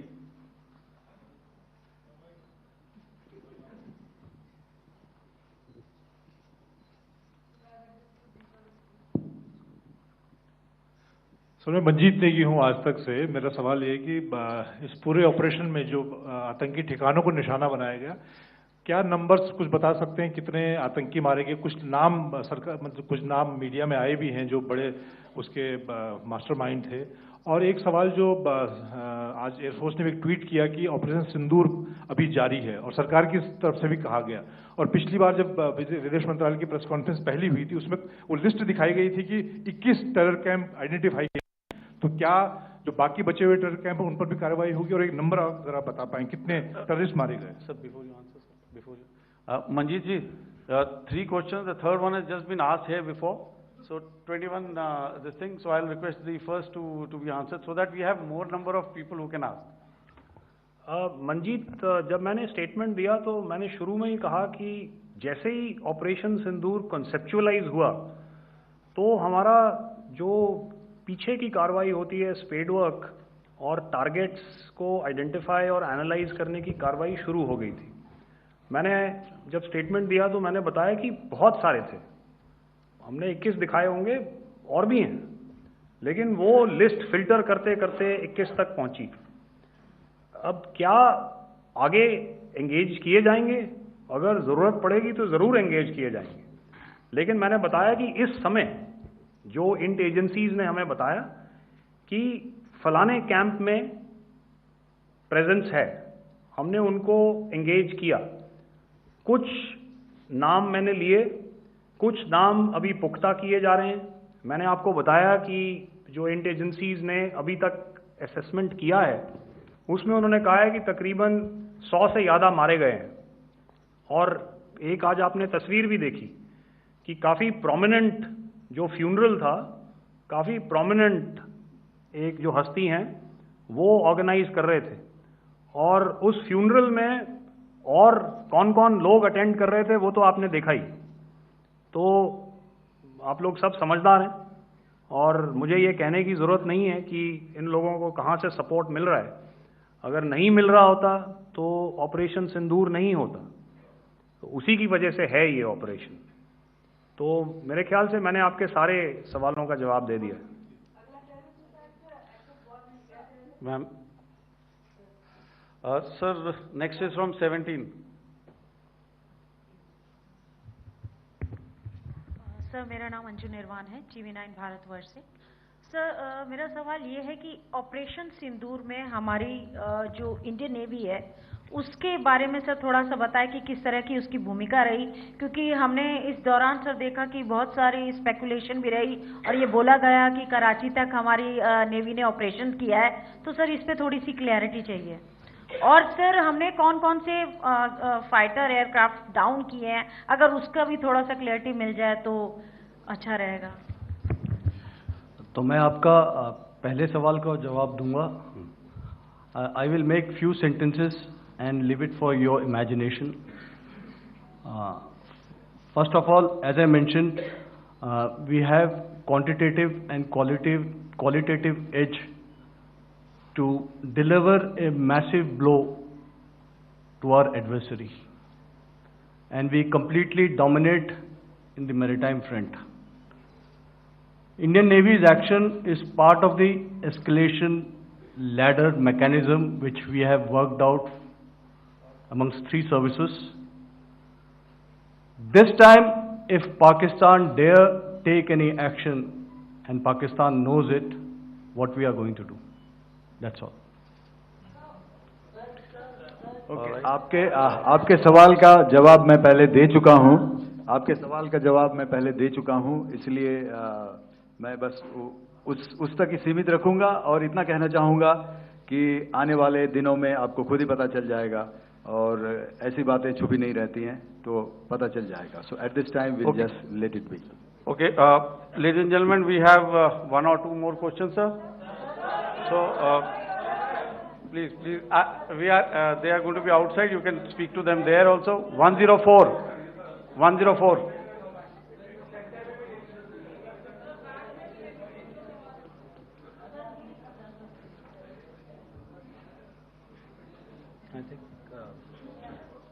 Yeah, ask sir. Sir, Dinakar with the Hindu newspaper. Are you surprised that you got this question? No, sir. I'm waiting for this to look. Sir, can you give a number of assets we lost, because there's been a lot of speculation going on, international media writing a lot of things about our platforms, including Rafale. I mean, Pakistan claiming that Rafale has been downed, etc. Can you put that question to rest and clarify on that? I guess that question is for me. All right, I'm happy that you've asked this question.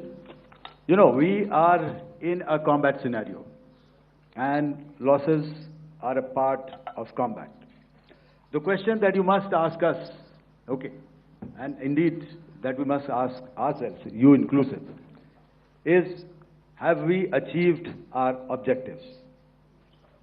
Have we achieved our objective of decimating that terrorist camp? And the answer is a thumping yes. And the results are for the whole world to see. As for the details, what could have been, how many numbers, which platform did we lose? You know, at this time, I would not like to comment on that, because we are still in a combat situation. And if I comment on anything, it will only be advantage adversary. So we don't want to give him any advantage at this stage. All I can say is that we have achieved our objectives that we selected, and all our pilots are back home. Thank you. Okay, hold, please don't, please be civil here. So we'll have 220 now. Hello sir, this is Anita Chaudhary sir from Swadesh newspaper. मेरा सवाल है, क्योंकि ये हमारे जो पहले जो action रहा वो आतंकवाद के खिलाफ रहा। तो आतंकवाद में अजहर मसूद की तरफ से एक बयान जारी किया गया था जिसमें उन्होंने कहा कि हम इसका बदला लेंगे और जहाज जहाज रुलाएंगे। तो क्या अगला, अगर खुदा न खास्ता अगला टेरर अटैक किसी भी तरह का होता है तो क्या उसे एक्ट ऑफ वॉर में हमारी तरफ से लिया जाएगा और उसका क्या माकूल जवाब दिया जा सकता है? मेरा इसमें सिर्फ एक ही जवाब है आपके लिए कि हमने अपनी कार्रवाई करी। हमने उसके बाद मैंने अपने स्टेटमेंट में भी बताया कि ये कम्युनिकेट करने की कोशिश करी कि हमने इस तरीके से ये जो स्ट्राइक्स हैं वो क्यों की। लेकिन जो हमारा एडवर्सरी है उसने जैसे मुनासिब समझा वो कार्रवाई करी। तो आपने देखा कि ये जो एक्टिविटीज़ चल रही हैं 3-4 दिन से, ये कोई वॉर से कम नहीं है। नॉर्मल सर्कमस्टांसेस में एक दूसरे देश की एयर फोर्सेस हवा में नहीं उड़ती हैं और एक दूसरे के ऊपर स्ट्राइक्स नहीं करती हैं। हर रात इंट्रूजन्स नहीं होते हैं। लाइन ऑफ कंट्रोल पर सीज फायर वायोलेशंस, आपके एक साथी ने सवाल पूछा था शुरू में, एक सीज फायर अंडरस्टैंडिंग था, वो भी जा चुका है। उस सीज फायर अंडरस्टैंडिंग के जाते जो फायरिंग हो रही है लाइन ऑफ कंट्रोल में, उसमें घुसपैठ की कोशिश हो रही है। आमतौर पर ये घुसपैठ लाइन ऑफ कंट्रोल में टेररिस्ट करते हैं, लेकिन हमें इंफॉर्मेशन है कि हो सकता है ये पाकिस्तान आर्मी की टोलियां भी हों जो हमारे पोस्ट के ऊपर खामी पहुंचाने की कोशिश कर रही हैं। तो ये सारी एक्टिविटीज़ तो वॉर में शामिल हैं। तो ये कहना मुश्किल है कि आगे क्या होगा, वो स्पेक्यूलेटिव जोन में आ जाता है और मैं स्पेक्यूलेट नहीं करना चाहता हूँ। हर एक सिचुएशन अलग होती है और उससे एक तरीके से डील किया जाता है। सर मैं एक सवाल इसका मैं जवाब देना चाहता हूँ, 1 मिनट। जो मिलिट्री होता है, our main job is to prevent war and maintain peace and stability. So it is not that our response is a graded response. That means अगर किसी ने किया तो उसको graded उसमें किया, जैसे terrorist action हुआ तो what we did is the terrorist action and we destroyed all the terrorist camps. उसके बाद आपने देखा कि उनने थोड़ा सा कोशिश किया तो हमारे एयरफोर्स और आर्मी ने क्या किया, तो मिलिट्री टारगेट्स हैं उनके ऊपर थोड़ा। So our aim is to maintain peace and tell our adversary that you do this and the response will be bloody. Okay. Now, as per the, please, we'll have 166 and 25, and after that, no more, please. Sir, this side. Ladies and gentlemen, please maintain. Sir, I this request side, you to please be quiet. Jal Ghai? No. This side, sir. We have only 2 questions left. 166. Okay, Yeah, please ask. So I'm Rahul Singh from Hindustan Times, sir. So you were totally on top of the game in the kind of losses you've inflicted on the enemy. I mean, we saw the slides and everything. So it kind of comes across that you were batting it 99 and you decided to declare your innings. What are your thoughts on that, sir? And do you think, are you weighing the option of the Pakistan army using this time, buying this time of the so-called ceasefire or the understanding? And you talked about how they could not be trusted. So buying time to kind of build up their war reserves, getting stuff from their friends like Turkey or China, are we considering that possibility, sir?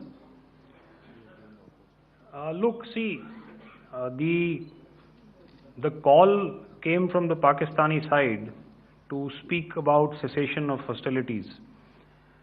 What pauses mean during such conflicts is known to everybody. You know, I don't want to go into the pros and cons of how preparation for war is made. You know, that is a process in itself.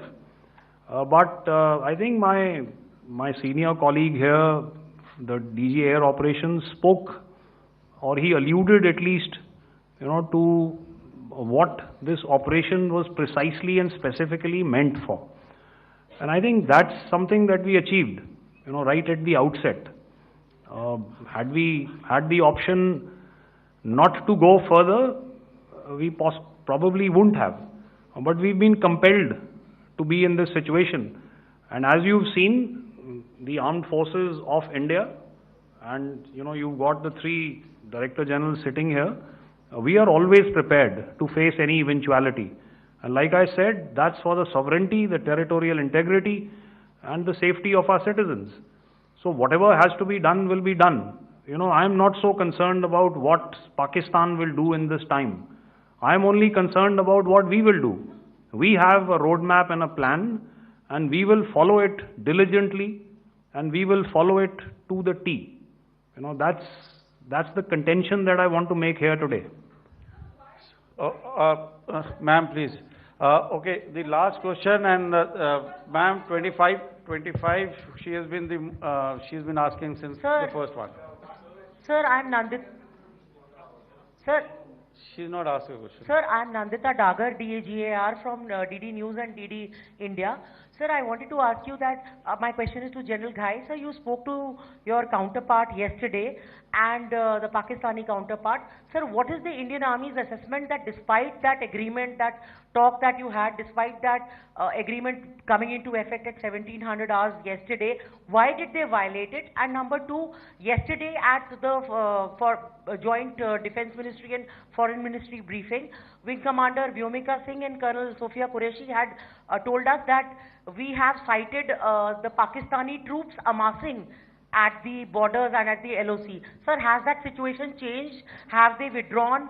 And sir, if in case, despite now there is a lull, of course, but if tonight again the enemy again carries out shelling and aerial intrusions through drones, what is going to be our response, sir?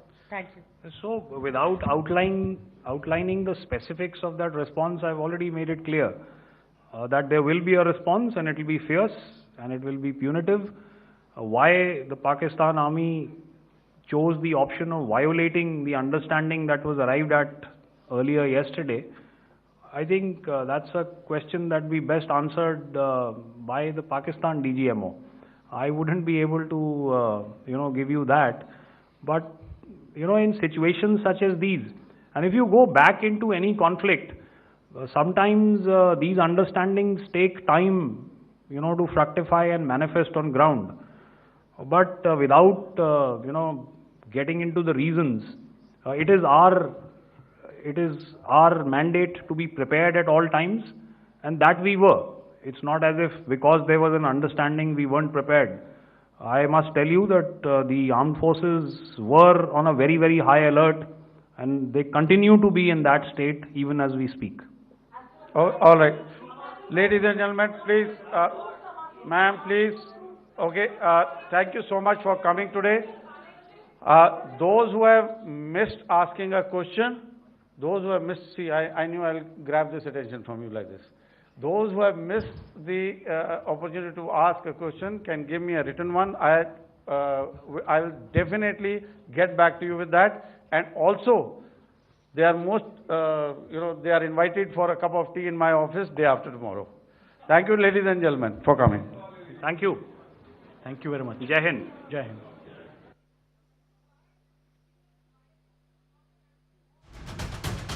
सेना की तरफ से press conference की गई। सेना ने press conference की, press को ब्रीफ किया, पूरी तरीके से जानकारी ऑपरेशन सिंदूर के यहां पर साझा की गई है और एक एक प्रमाण के साथ सेना ने सभी के सामने यह प्रमाणित कर दिया है कि सेना की तरफ से पाकिस्तान को कितनी क्षति पहुंचाई गई है, पाकिस्तान के किस किस पोस्ट को तबाह किया गया है, कौन कौन सी रेडार साइट्स को तबाह किया गया है, क्या क्या कदम भारतीय सेना की तरफ से पाकिस्तान के विरोध में उठाए गए हैं, राइट टू रिस्पोंड के तहत कौन कौन से ठिकाने जो हैं आतंकी तबाह किए गए हैं, ये तमाम जानकारियां रखी गई हैं। तो मुदस्सर खास, हाफिज और साथ ही तमाम आतंकियों को निशाना बनाया गया। बहावलपुर में जैश का आतंकी ठिकाना तबाह कर दिया गया। ये बात सेना की तरफ से कही गई है। चुन चुन कर सिर्फ आतंकियों को हमने मारने का काम किया है, क्योंकि ये पूरा का पूरा ऑपरेशन जो था वो टेरर के अगेंस्ट था, आतंकवाद के खिलाफ था और हमारी आर्मी आतंकवाद के खिलाफ इस ऑपरेशन को अंजाम देने में फोकस रही। हमने किसी भी सिविलियन को निशाने पर नहीं लिया। पाक ने श्रीनगर में जिस तरीके से ड्रोन अटैक किया उसे हमने नाकाम करने का काम किया है। तो सेना ने पूरे तरीके से हर एक प्रमाण के साथ पूरे देश के सामने ये बात रखी है कि किस तरीके से ऑपरेशन सिंदूर के तहत आतंकवाद के खिलाफ बड़ी कार्रवाई की गई है। हमारे सहयोगी शिवानी ठाकुर जुड़ चुके हैं न्यूज रूम से ज्यादा जानकारी अपडेट्स के साथ। शिवानी, सेना की तरफ से प्रेस कॉन्फ्रेंस की गई, ये प्रेस कॉन्फ्रेंस जवाब है सभी देशवासियों के लिए जिनकी तरफ से ये सवाल किया गया कि हमारी सेना ने क्या किया है, पाकिस्तान को कितना नुकसान हुआ, और ये प्रेस कॉन्फ्रेंस के माध्यम से हर एक चीज का प्रमाण सेना ने यहां पर दिया है किस तरीके से पाकिस्तान में आतंकवादी ठिकानों को तबाह किया गया है। शिवानी। बसंत, जिस तरह से सेना जितनी तैयारी के साथ आए थे, तीनों सेना के चीफ और डीजीएमओ हर एक मैप नक्शे के साथ वो पहुंचे थे प्रेस ब्रीफिंग में। ना केवल ये बताया कि हमने 9 आतंकी ठिकानों को ध्वस्त किया है, बल्कि दिखाया कि ये ठिकाने कहां कहां पर थे, कितना नुकसान पाकिस्तान को पहुंचाया गया है। और बसंत, इस प्रेस ब्रीफिंग में कई बातें उल्लेखनीय हैं, उसकी शुरुआत करेंगे एक एक करके।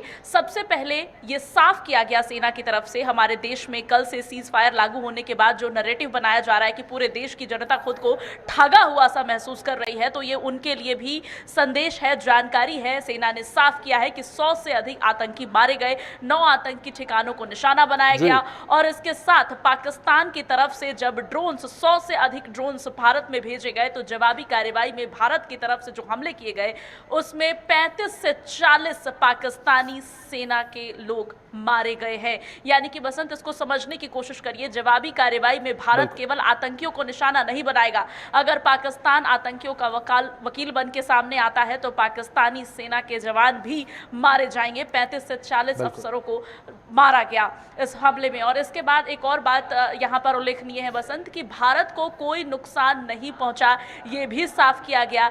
भारत की किसी भी तरीके की कोई क्षति नहीं पहुंची, भारत के सभी पायलट भी इस ऑपरेशन के बाद सुरक्षित है, ये भी साफ कर दिया गया। बिल्कुल। दूसरी बात अगर करें तो पाकिस्तान की तरफ से ही सीज फायर के लिए बात शुरू की गई। पाकिस्तान के डीजीएमओ का करीब 3:35 दोपहर को कॉल आया भारत के डीजीएमओ के पास, और 5 बजे से सीज फायर की बात पर सहमति बनी। अमेरिका से भी मध्यस्थता की अपील पाकिस्तान ने की। यानी कि इस बात से यह भी साफ होता है कि घुटने पहले किसने टेके। लगातार लोगों को यह जवाब चाहिए था, पूरी दुनिया की नजर इस पर थी कि सीज फायर पर बात क्यों बन गई। लोग कह रहे थे कि जब इतने बड़े स्तर पर तैयारी हो चुकी थी, जब भारत जवाब देने के लिए पूरी तरीके से तैयार था, तो सीज फायर पर मान जाना कहीं ना कहीं लोग ठगा सा महसूस कर रहे हैं। तो देखिए, इस पूरे मामले को समझिए, पाकिस्तान ने डर कर सीज फायर की मांग की। पाकिस्तान के डीजीएमओ ने भारत के डीजीएमओ को दोपहर 3:30 बजे कॉल किया और सीज फायर के लिए मनाया, जिसके बाद अमेरिका की भी इसमें मध्यस्थता हुई। पाकिस्तान ने अमेरिका से भी सीज फायर के लिए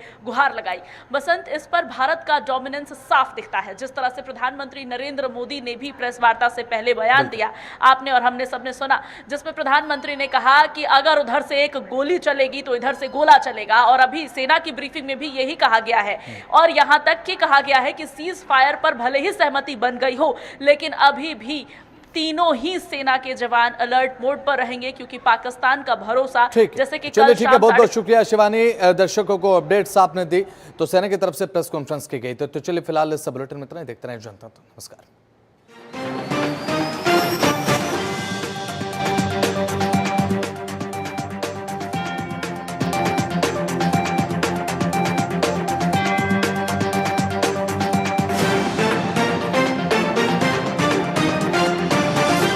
अपनाएं आयुर्वेदिक रूप मंत्रा। इसमें है क्यूकम्बर के प्योर एक्सट्रैक्ट्स जो नेचुरली चेहरे को मॉइस्चराइज रखे, ताकि पिंपल्स और डेड स्किन जैसी प्रॉब्लम से मिले रिलीफ। रूप मंत्रा आयुर्वेदिक फेस वॉश, ये कोई कॉस्मेटिक नहीं, आयुर्वेदिक औषधि है। प्रधानमंत्री नरेंद्र मोदी के मार्गदर्शन और मुख्यमंत्री योगी आदित्यनाथ के कुशल नेतृत्व में यूपी में कायम हुआ है कानून व्यवस्था का राज। 2017 से पहले दंगे फसाद, अवैध कब्जे, उगाही और महिलाओं के विरुद्ध अपराध से जनता त्राहिमाम कर रही थी, लेकिन बीते 8 वर्षों में अपराध के प्रति जीरो टॉलरेंस से भयमुक्त हुआ है उत्तर प्रदेश। बड़े अपराधियों पर गैंगस्टर एक्ट और एनएसए की कार्रवाई की गई। दुर्दांत अपराधी या तो एनकाउंटर में मारे गए या सलाखों के पीछे पहुंचाए गए। माफिया के अवैध कब्जे से लगभग 3000 करोड़ की संपत्ति जब्त कर उन पर गरीबों के लिए बनाए गए हैं आवास। पुलिस कमिश्नरेट व्यवस्था, anti terrorist squad, special security force, महिला पीएसी बटालियन और सीसीटीवी कैमरों के जाल ने सुरक्षा व्यवस्था को बनाया है अत्याधुनिक। स्मार्ट पुलिसिंग का परिणाम है कि महाकुंभ 2025 में 66 करोड़ 30 लाख से ज्यादा श्रद्धालुओं ने पुण्य स्नान किया, लेकिन मामूली अपराध की घटना भी नहीं हुई। सेवा, सुरक्षा एवं सुशासन का आधार, डबल इंजन की सरकार। रूप मंत्रा आयुर्वेदिक फेस वॉश। इसमें है क्यूकम्बर के प्योर एक्सट्रैक्ट्स जो नेचुरली चेहरे को मॉइस्चराइज रखे। ये कोई कॉस्मेटिक नहीं, आयुर्वेदिक औषधि है। क्या आप दुबले पतले कमजोर हैं, आपकी सेहत नहीं बनती, भूख कम लगती है, वजन नहीं बढ़ता? दरअसल मेन बात खाना पीना खाना नहीं है, मेन बात है खाया पिया पूरी तरह से लगना। और अगर खाया पिया लगेगा ही नहीं तो आपकी सेहत बनेगी कैसे? इसलिए हमारी संस्था सन्यासी आयुर्वेदा ने एक ऐसी दवा का निर्माण किया है जो कि आपके पाचन तंत्र को, आपके लिवर को दुरुस्त करने का काम करती है, ताकि आप जो भी खाएं उसका पूरे का पूरा निचोड़ आपके शरीर को लगे, आपकी भूख बढ़े, खाया पिया सही से लगे, नया खून बने, हड्डियों में जान आए, वजन बढ़े और आप मोटे तगड़े खूबसूरत पर्सनैलिटी के मालिक बन जाएं। सिर्फ 699 रुपए की पूरे 1 महीने की दवा होती है और आप इसे घर बैठे 01145454545 पर फोन करके दवा मंगवा सकते हैं। अपनाएं आयुर्वेदिक रूप मंत्रा। इसमें है क्यूकम्बर के प्योर एक्सट्रैक्ट्स जो नेचुरली चेहरे को मॉइस्चराइज रखे, ताकि पिंपल्स और डेड स्किन जैसी प्रॉब्लम से मिले रिलीफ। रूप मंत्रा आयुर्वेदिक फेस वॉश। ये कोई कॉस्मेटिक नहीं, आयुर्वेदिक औषधि है। हिंदुस्तान का ग्रोथ इंजन बने उत्तर प्रदेश ने 8 साल में तय किया है धरातल से शिखर का सफर। 2017 से पहले वाले बीमारू राज्य के धब्बे को मिटाने के लिए अपराध के प्रति जीरो टॉलरेंस, अधोसंरचना का तीव्र विकास और युद्ध स्तर पर किया गया है कल्याणकारी योजनाओं का क्रियान्वयन। एक्सप्रेसवे, एयरपोर्ट, मेट्रो रेल, रोजगार, शिक्षा, स्वास्थ्य, किसान सम्मान निधि, फसलों का उचित मूल्य और ईज ऑफ डूइंग बिजनेस में यूपी बना है नंबर 1। 500 साल बाद अयोध्या में श्री राम लला का भव्य मंदिर और दिव्य भव्य महाकुंभ में 66 करोड़ 30 लाख से अधिक श्रद्धालुओं के पुण्य स्नान से विरासत का संरक्षण और आर्थिक उन्नति की गढ़ी गई है नई परिभाषा। प्रधानमंत्री नरेंद्र मोदी के मार्गदर्शन और मुख्यमंत्री योगी आदित्यनाथ के कुशल नेतृत्व में $1 ट्रिलियन इकोनॉमी के लक्ष्य की ओर तेजी से बढ़ रहा है उत्तर प्रदेश। करके दिखाए जो, डबल इंजन सरकार है वो। रूप मंत्रा आयुर्वेदिक फेस वॉश। इसमें है क्यूकम्बर के प्योर एक्सट्रैक्ट्स जो नेचुरली चेहरे को मॉइस्चराइज रखे। ये कोई कॉस्मेटिक नहीं, आयुर्वेदिक औषधि है। शिलाजीत के बारे में कौन नहीं जानता? शक्ति का भंडार है शिलाजीत। शिलाजीत खाने वाला मर्द कभी कमजोर नहीं पड़ सकता। जोड़ दर्द, कमर दर्द, शुगर, डायबिटीज, किसी भी तरह की कमजोरी हो, शिलाजीत से दूर भाग जाती है। इसको खाने वाला व्यक्ति जल्दी बूढ़ा नहीं होता। जो लोग बॉडी बिल्डिंग करते हैं, मसल्स बनाना चाहते हैं, वो अगर इसका इस्तेमाल शुरू कर दें तो मसल्स जल्दी बनते हैं। पर दिक्कत यह है कि असली मिलती नहीं। अगर आप असली शिलाजीत मंगवाना चाहते हैं तो आप हमारी सन्यासी आयुर्वेदा की शुद्ध शिलाजीत मंगवा सकते हैं। मैं खुद यह दावा करता हूं कि अगर इसे कोई नकली साबित कर दे तो मैं दुगने पैसे वापस दूंगा। सिर्फ 990 रुपए में आप इसे घर बैठे 01145454545 पर फोन करके दवा मंगवा सकते हैं। अपनाएं आयुर्वेदिक रूप मंत्रा। इसमें है क्यूकम्बर के प्योर एक्सट्रैक्ट्स जो नेचुरली चेहरे को मॉइस्चराइज रखे, ताकि पिंपल्स और डेड स्किन जैसी प्रॉब्लम से मिले रिलीफ। रूप मंत्रा आयुर्वेदिक फेस वॉश। ये कोई कॉस्मेटिक नहीं, आयुर्वेदिक औषधि है। प्रधानमंत्री नरेंद्र मोदी का आधुनिक तकनीक से खेती का विजन और मुख्यमंत्री योगी आदित्यनाथ का किसानों को समृद्ध बनाने का मिशन उत्तर प्रदेश में रंग लाया है। चीनी मिलों का विस्तार, कृषि मंडियों का आधुनिकीकरण, खेती में ड्रोन टेक्नोलॉजी, उर्वरकों के पर्याप्त वितरण ने यूपी में खेती को दिया है लाभ का आधार। आज खरीदी प्रक्रिया से बिचौलिए बाहर हुए तो किसानों को फसल का सही मूल्य मिला और प्रधानमंत्री किसान सम्मान निधि से 2 करोड़ 86 लाख किसानों के खाते में डीबीटी के माध्यम से सर्वाधिक 80,000 करोड़ रुपए से अधिक ट्रांसफर किए गए। 2017 से अब तक लगभग 46 लाख गन्ना किसानों को 2,80,000 करोड़ से अधिक का रिकॉर्ड भुगतान किया गया। किसानों के 36,359 करोड़ रुपए का ऋण मोचन, निम्नतम ब्याज दर पर लोन और ट्यूबवेल्स के लिए फ्री बिजली जैसे निर्णयों ने अन्नदाता के जीवन को बनाया है आसान। परिणाम स्वरूप उत्कर्ष के 8 वर्षों में अनाज, दलहन, तिलहन, सब्जी एवं दुग्ध उत्पादन में रिकॉर्ड वृद्धि हुई है। डबल इंजन की सरकार, यूपी में किसान खुशहाल। रूप मंत्रा आयुर्वेदिक फेस वॉश। इसमें है क्यूकम्बर के प्योर एक्सट्रैक्ट्स जो नेचुरली चेहरे को मॉइस्चराइज रखे। ये कोई कॉस्मेटिक नहीं, आयुर्वेदिक औषधि है। क्या आप दुबले पतले कमजोर हैं, आपकी सेहत नहीं बनती? भूख कम लगती है, वजन नहीं बढ़ता? दरअसल मेन बात खाना पीना खाना नहीं है, मेन बात है खाया पिया पूरी तरह से लगना।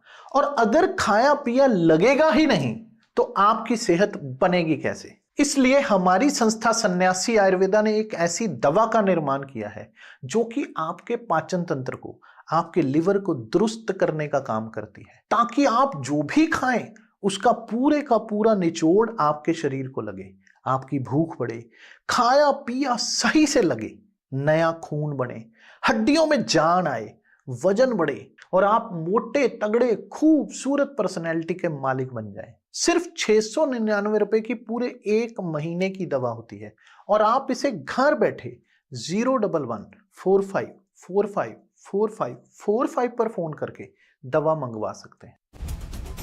हम उठाते हैं देश की हर आवाज, राजनीति से लेकर चुनाव की सरगर्मी तक,